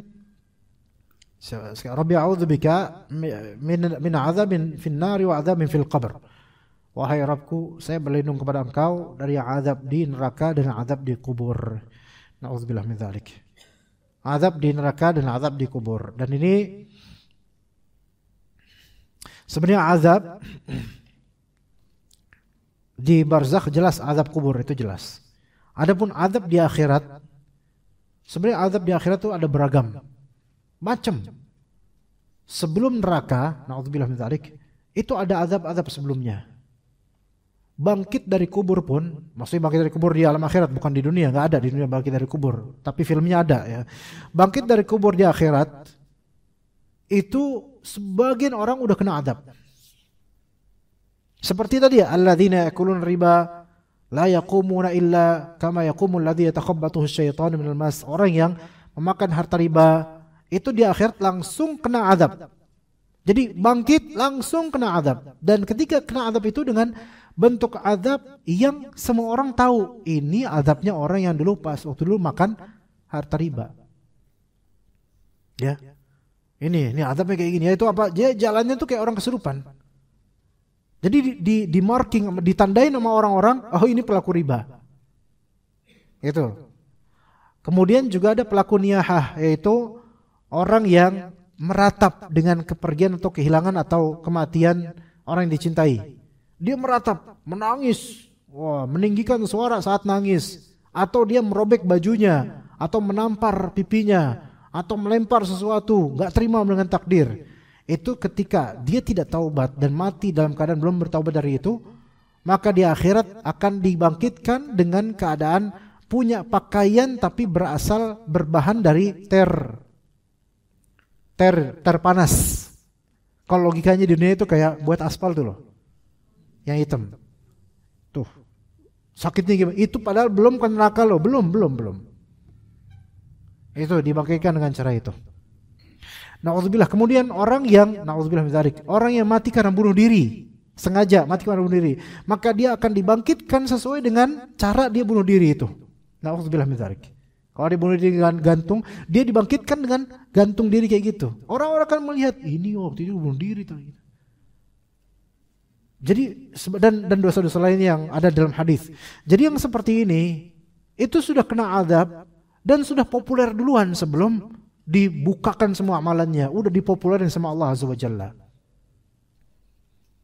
Maka jemaah sekalian rahimakumullah, berlindung pada Allah dari segala azab dunia akhirat. Tapi di sini ikhwan, dari azab-azab yang baru itu kan dibangkitkan dari kubur, kan ada azab untuk orang-orang tertentu itu. Dan kemudian kan dikumpulkan di Arafah, di padang Arafah, bukan di padang mahsyar. Ya. Dikumpulkan di mauqif atau padang mahsyar, dan ketika itu matahari didekatkan sejarak 1 mil. Orang semua dikumpulkan dalam keadaan mereka menunggu keputusan Allah Ta'ala untuk dimulai penghitungan amal. Dan itu lama bagi orang-orang kafir, lama sekali. Nah, karena matahari didekatkan 1 mil, maka otomatis keringat-keringat manusia itu banyak ketika itu. Sebagian keringatnya sampai selutut, sebagian sepinggul, sebagian sampai cuping telinganya, hingga hanya menyisikan hidungnya saja untuk bernafas. Itu udah menjadi azab dan ketersiksaan tersendiri, jemaah. Apakah itu udah azab dari dalam neraka? Belum. Itu belum azab neraka, belum. Penungguan dan penantian yang sangat lama, plus ditambah dengan akibat dosa-dosa, akhirnya semakin tenggelam dengan apa? Dengan keringatnya sendiri, dan itu menjijikan. Sampai dalam sebuah hadis yang sangat dhaif. Ini sebuah hadis yang sangat dhaif ya. Jadi ini hanya menyampaikan saja, bukan sebagai keyakinan. Sampai ada di antara seorang yang sudah sangat merasa tersiksa di keadaan seperti itu, sampai bilang minta ke Allah, ya Rabb, ya wahai Allah, cepatkan saja aku ke neraka, yang penting aku lepas dari azab ini. Paham enggak, jemaah? Ya enggak apa-apa lah, cepet-cepetin aja, saya pengen lepas dari azab ini, cepetin saya ke neraka. Dikira bahwasanya azab neraka itu lebih ringan. Saking ini ngomong itu saking apanya? Saking itu sudah merasa dahsyat banget itu. Belum nerakanya, naudzubillah min dzalik. Makanya di hadis ini, di zikir ini, Rabbi a'udzubika min adzabin finnari wa adzabin fil qabr. Wahai Rabb, aku berlindung pada Engkau dari azab di neraka Kenapa di azab akhirat dispesifikasi ini cuma azab neraka doang? Di sininya enggak azab-azab lainnya di akhirat. Karena dari semua azab di akhirat itu yang paling klimaks adalah azab neraka. Na'udzubillah min dzalik. Allahumma inna na'udzubika min adzabin nar, min adzabin finnar. Dan min adzabin finnar, bukan Allahumma inni a'udzubika min adzabin nar, tapi min adzabin finnar. Coba bedakan ada. Ya Allah, saya berlindung kepada Engkau dari azab neraka. Ya Allah, saya berlindung kepada Engkau dari azab di neraka. Ada enggak sisi apa ya? Ada perbedaan enggak? Bukan hanya lafal, tapi ada enggak makna? Lokasi betul menunjukkan azab di neraka. Seolah-olah ini lokasi ini betul-betul dikonsentrasikan. Ya Allah, jangan sampai saya mendapatkan azab di neraka. Karena seremnya neraka itu dan jeleknya azab di neraka itu. Wa adzabin fil qabr. Bukan wa adzabil qabr. Wa adzabin fil qabr. Itu menunjukkan di doa ini kita tuh ingat benar tempat-tempat ini. An-nar dan al-qabr. Neraka dan kubur. Dan azab neraka jauh lebih dahsyat daripada azab kubur. Dan azab kubur jauh lebih dahsyat daripada azab dunia. Azab dunia ini kalau dikomparasikan dengan azab di barzakh apalagi akhirat, tidak ada apa-apanya. Nabi SAW menyebutkan bahwasanya beliau tidak pernah melihat pemandangan yang lebih menjijikkan dibandingkan pemandangan azab kubur. Maka banyak berlindung pada Allah dari azab kubur. Yaitu di sini, di zikir pagi petang. Terus di zikir atau doa sebelum salam. Allahumma inna na'udzubika min adzabil qabr, min adzabi jahannam, min fitnatil mahya wal mamat, wa min fitnatil masiihid dajjal. Kemudian kalau bisa baca surat Al-Mulk di malam hari dalam hadis riwayat At-Tirmidzi, ya. Itu supaya kita enggak terkena azab kubur. Ya begitu. Taib, jadi azabnya itu besar, baik di kubur apalagi di azab neraka. Tapi ini udah jam segini jemaah sekalian. Ada mau bertanya enggak kira-kira? Kalau ya, tafadhol, silakan. Ya. Ya. Ya.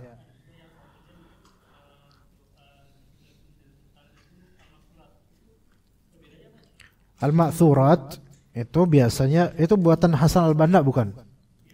Oh ya. Ya beda itu. Bismillah.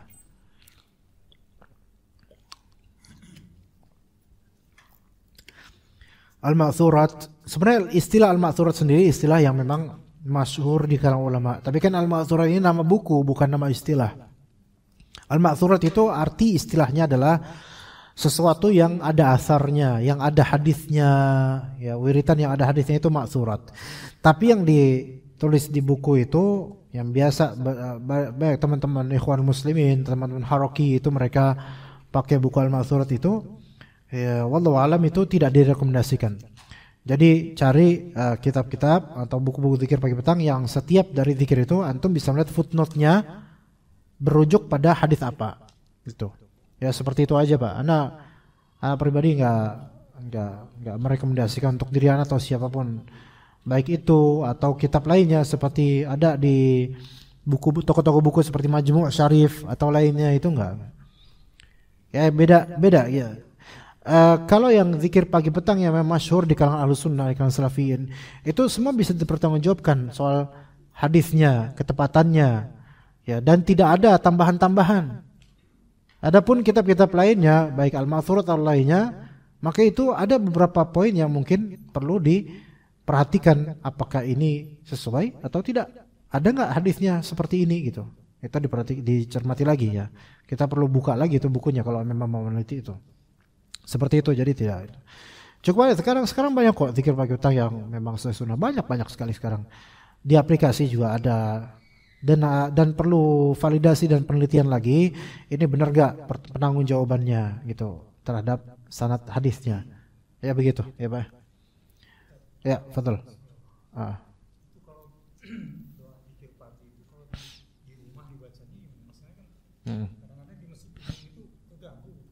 Ya. Ya. Ya. Ya. Ya. Ya. ya nggak apa-apa, nggak apa-apa, bagus aja. Jadi bukan syarat zikir pagi petang harus di masjid. Betul, Rasulullah SAW kalau zikir pagi dan petang itu di masjid beliau sampai selesai. Tetapi itu bukan syarat. Kalau memang entah ada kebutuhan atau lebih nyaman di luar masjid, apapun sebabnya, maka silahkan. Bahkan zikir setelah sholat aja, kalau memang ada hajat, zikir setelah sholat, yang mana afdolnya tentu duduk di tempat dia sholat gitu kan.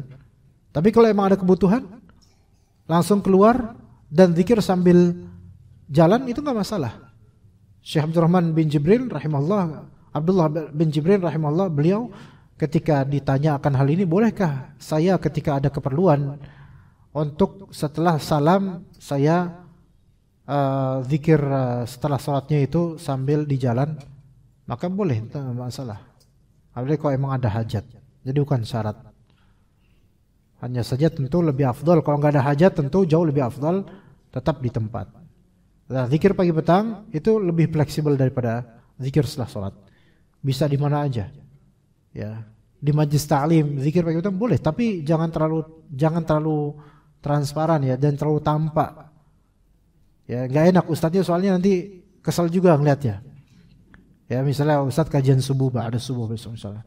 Terus kemudian jemaahnya pada zikir pagi petang. Ustadz ngomong, jemaah zikir.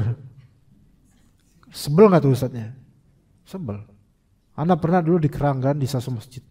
Ana kajian habis subuh. Di depan ana ini ikhwan, dia komen kami zikir. Jadi ngeliatin ana sambil, ana tuh ngerasa ditantang gitu. Antum ngapain tuh? Iya, kayak jadi, insyaallah maaf subhanallah.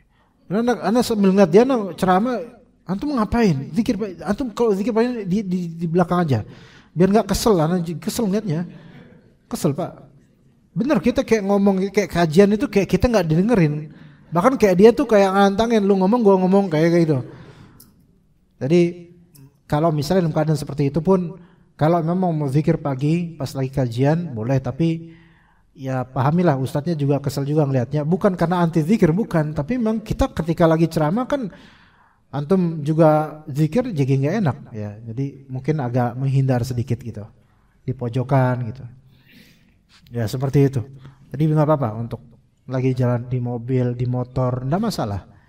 Sebagian baca Quran di mobil, di motor nggak masalah gitu. Oh iya, ini ada pertanyaan. Sabar ibu-ibu sebentar ya, saya bacakan. Assalamualaikum warahmatullahi wabarakatuh. Waalaikumsalam warahmatullahi wabarakatuh. Ustaz, saya mohon izin bertanya. Bagaimana cara menghadirkan hati saat sedang berzikir?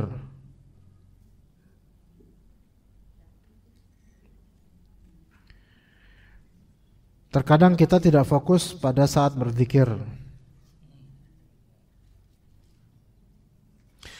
Oke.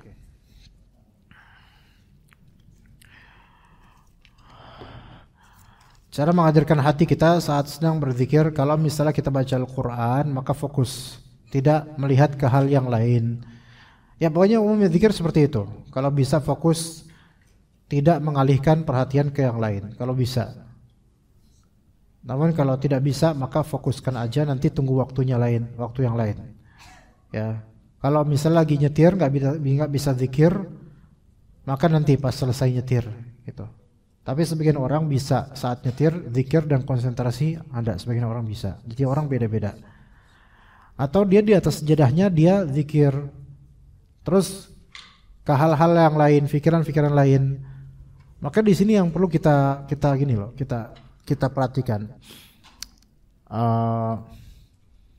Kebiasaan kita dalam fokus atau kebiasaan kita dalam memfokuskan sesuatu itu berpengaruh pada amalan-amalan kita, pada salat kita, pada zikir kita. Anda jelaskan begini.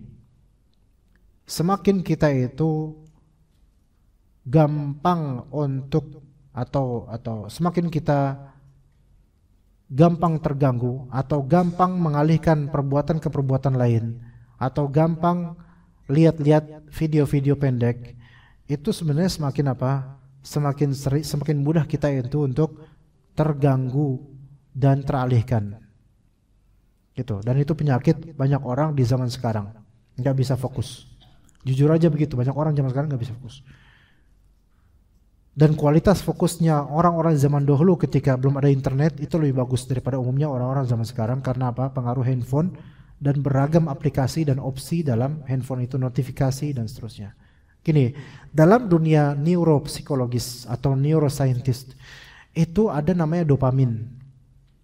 Dopamin itu sesuatu maknawi dalam otak kita yang ketika kita menyukai sesuatu, ketika mendapatkan sesuatu yang baru, kita akan tercandukan untuk dapat sesuatu yang baru terus.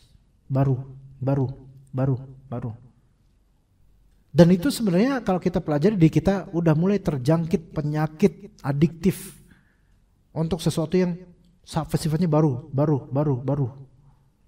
Ya. Di antara contoh kita mulai masuk ke penyakit ini adalah misal kita buka aplikasi. Kita nggak bisa fokus di satu aplikasi atau fokus di satu layar, maksudnya satu hal gitu, baca gitu, susah.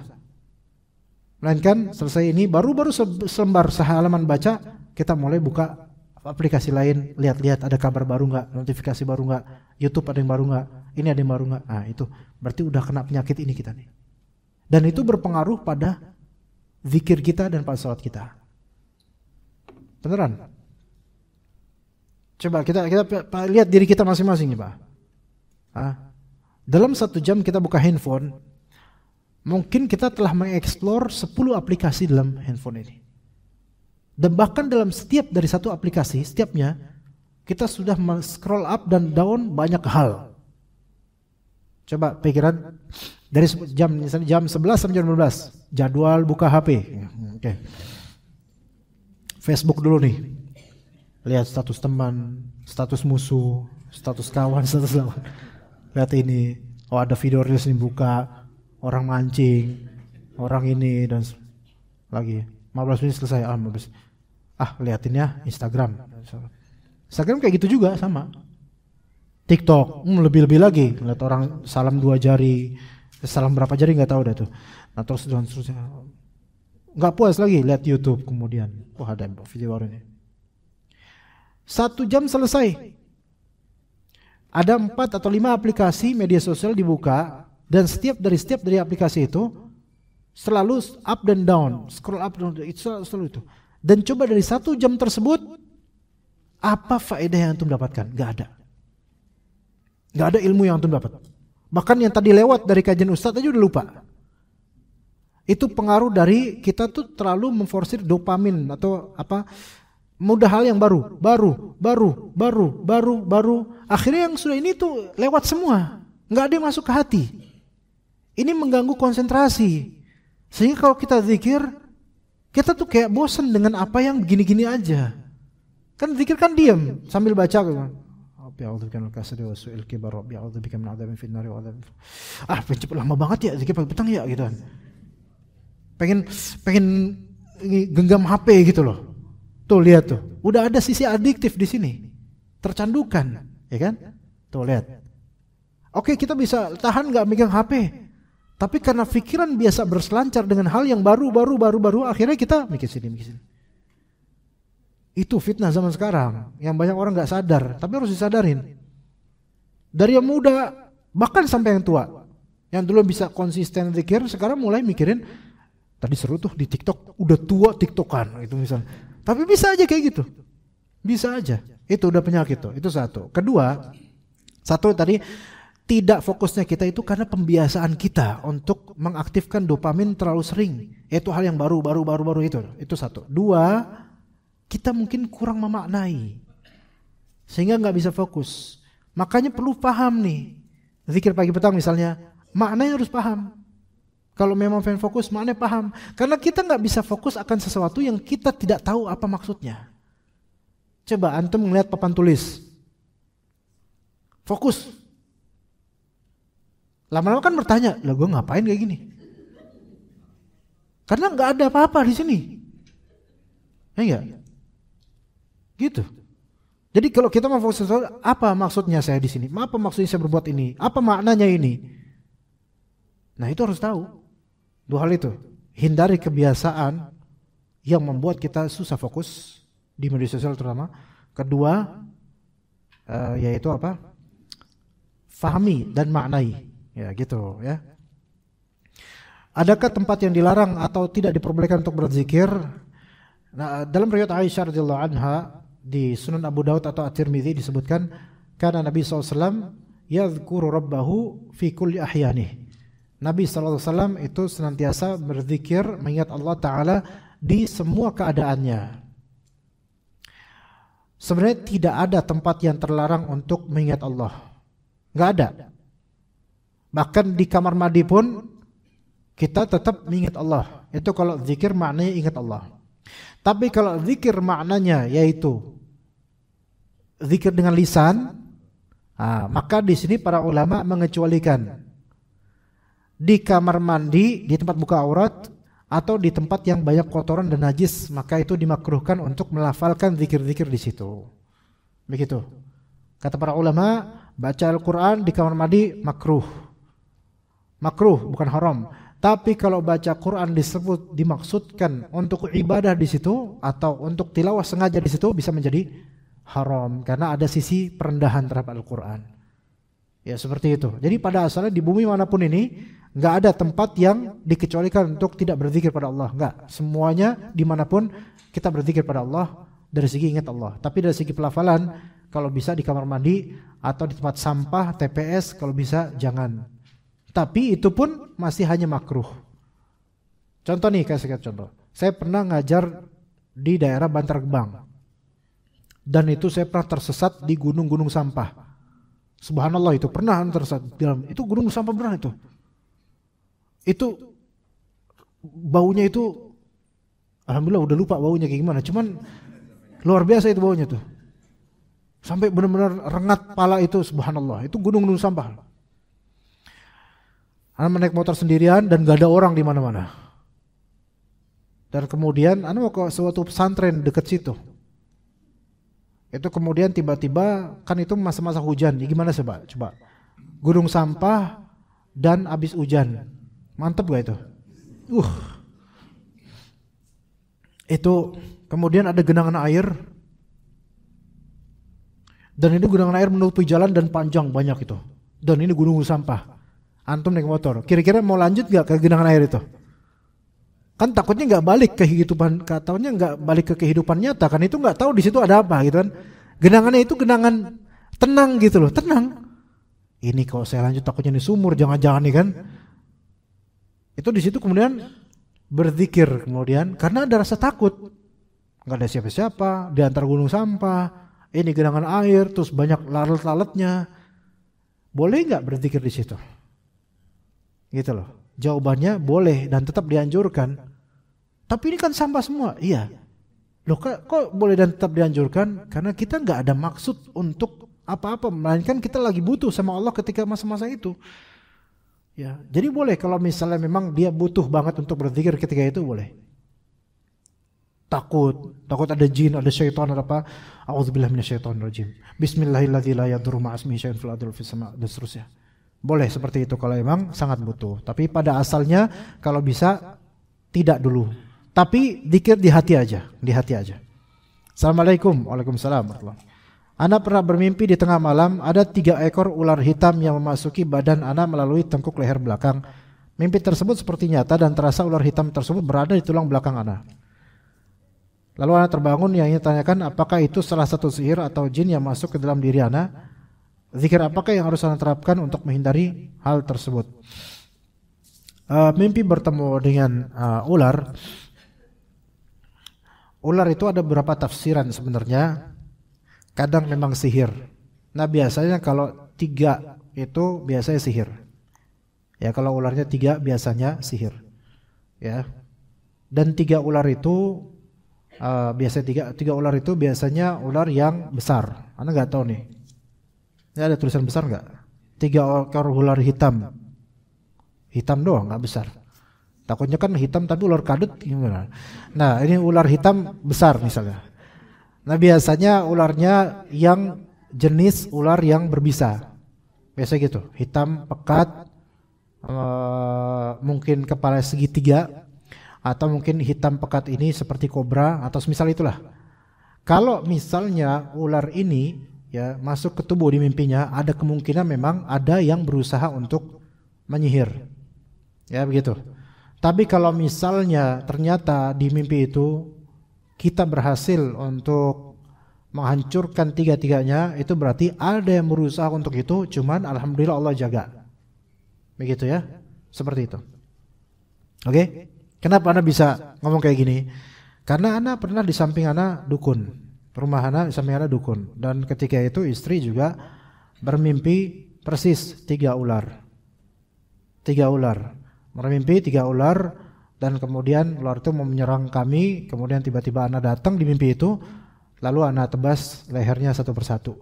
Alhamdulillah berarti itu artinya Allah Ta'ala menjaga enggak sampai masuk ke kami gitu. Jadi itu tanda-tanda kemungkinan itu adalah sihir. Ya, kalau ular itu ular yang besar atau bertaring, berbisa, menyerang dan kita kena, berarti memang ada.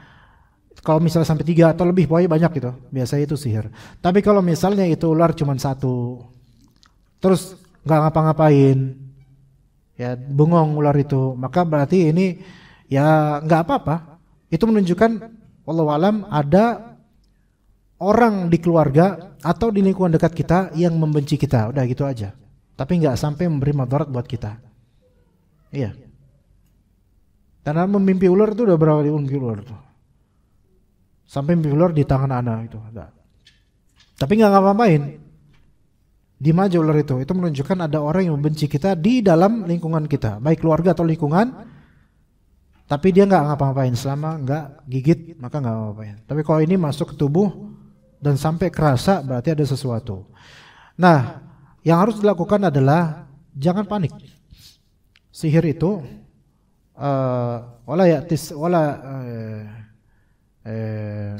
Allah Subhanahu wa taala akan menjaga orang-orang yang beriman bertakwa daripada sihir ini. Jadi enggak masalah kalau ada orang nyihir, silakan. Tapi yang penting Allah Ta'ala jaga. Ya, jaganya dengan apa? Zikir pagi petang. Nah, itu dia. Baca ayat kursi sebelum tidur, baca zikir semuanya. Semua zikir yang kita tahu baca. Habis sholat zikir baca. Itu Allah jaga beneran. Dukun itu enggak kuat, beneran. Dukun itu enggak kuat dengan ahli tauhid. Sangat enggak kuat. Mereka tuh berpikir panjang untuk nyantet orang-orang ahli tauhid. Berpikir panjang karena efeknya balik ke mereka, timbal baliknya itu besar. Enggak mudah.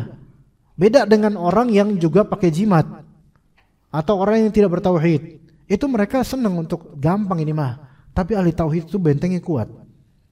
Dan bisa balik lagi ke mereka. Ya begitu. Saya enggak menyatakan bahwasanya Anda terkena sihir, enggak. Saya enggak bilang gitu. Cuman hanya menafsirkan saja, biasanya yang seperti ini adalah bentuk ada yang mau menyihir. Urusan udah masuk atau enggak, wallahu alam. Wallahu alam. Ya begitu insyaallah. Enggak apa-apa insyaallah. Jangan takut. Beneran dukun itu takut sama ahli tauhid. Antum bertauhid, apalagi ada performa ketauhidan antum itu sunnahnya kelihatan di jenggot panjang, celana cingkrang. Itu insyaallah ada dukun, tatap aja matanya. Dia ngeper, beneran dia ngeper. Ayo apa? Saya udah khatamin kitab tauhid, kamu apa? Itu. Udah pernah belajar usul salasa belum? Gitu. Jangan takut beneran, jangan takut beneran. Anda udah menghadapi dukun langsung, suami istri dukun langsung Anda hadapin. Enggak ada apa-apa, mereka gertak, enggak apa-apa insyaallah. Malah mereka yang kemudian sebenarnya secara psikologis mereka ketakutan. Itu bisa dilihat waktu Anda ketemu dengan mereka ini, itu udah sampai lingkup RT RW mau menghadirkan babinsa sekalipun Anda konflik sama dukun. Itu mereka itu ngabisin rokok itu banyak itu. Padahal Anda diem aja. Pas pertemuan nunggu ada orang lain, itu sekitar 10 menit. Itu 2 dukun. Dukun ini sejoli. Itu. Sejoli dua-duanya ini. Itu di depan. Anda di hadapan mereka, Anda diam aja, diam sini. Anda enggak tahu kok Anda bakal dihadapin sama mereka oleh Pak RT. Nah, kemudian ini dukun laki, dukun perempuan. Itu enggak tahu berapa batang habis itu. Ngempus-ngempus itu. Anda dalam hati, saya kena ampasnya doang gitu kan. Nawarin enggak gitu kan. Nah ini 2 ini terus gitu. Ini menunjukkan apa? Orang ini tegang sebenarnya. Tegang ini orang ini. Makanya mereka butuh nikotin untuk meredakan ketegangan, tapi kelihatan tegang. Kelihatan tegang ini. Kadang anak liatin, Pak. Diam aja itu sekitar 10 menit. Enggak berhenti mereka ngumpas-ngumpus kayak gitu. Takut sama ahli tauhid itu enggak berani sebenarnya. Ya begitu. Jadi jangan takut. Dan kadang-kadang nanti mungkin dimimpikan kalau memang disihir, naudzubillah min dzalik, semoga tidak. Kadang-kadang dimimpikan siapa pelakunya, kadang-kadang begitu. Itu ketika melihat itu gampar aja pelakunya. Kejar, hajar. Insyaallah Allah taala lindungi. Bolehkah saat melakukan zikir sambil main HP? Enggak fokus, gimana itu? Apakah yang dimaksud dengan zikir hakiki? Zikir hakiki adalah mengintegrasikan antara lisan dengan kolbu. Lisannya zikir, kolbunya juga memaknai. Itu baru zikir hakiki. Ya, adapun kalau cuma di lisan doang, kolbunya kemana-mana, maka ini hanya zikir lisan dan bukan hakiki. Assalamualaikum warahmatullahi wabarakatuh. Bolehkah zikir pagi atau sore kita baca pada saat sambil beraktivitas ya Ustaz? Boleh selama kita memang masih selama aktivitas tersebut bukan hal yang bertolak belakang dengan zikir. Seperti tadi main HP dan kemudian sambil main Candy Crush misalnya, dia zikir sambil main bola misalnya. Ya, maka ini bertentangan, enggak cocok. Sambil main futsal dia zikir. Coba gimana? Ya hayyu ya qayyum bi rahmatika astaghits. Enggak bisa. Ya. Melainkan aktivitas yang dia masih tidak bertentangan dengan zikir. Mungkin cuci piring bisa, nggak apa-apa. Ya, nyari menyapu. Ya, adapun kalau sambil main game nggak bisa. Atau sambil membaca status teman-teman nggak bisa. Karena ini bertentangan. Nggak bisa, antum nggak bakal bisa fokus keduanya. Tapi kalau cuci piring masih bisa. Naik motor aktivitas masih bisa.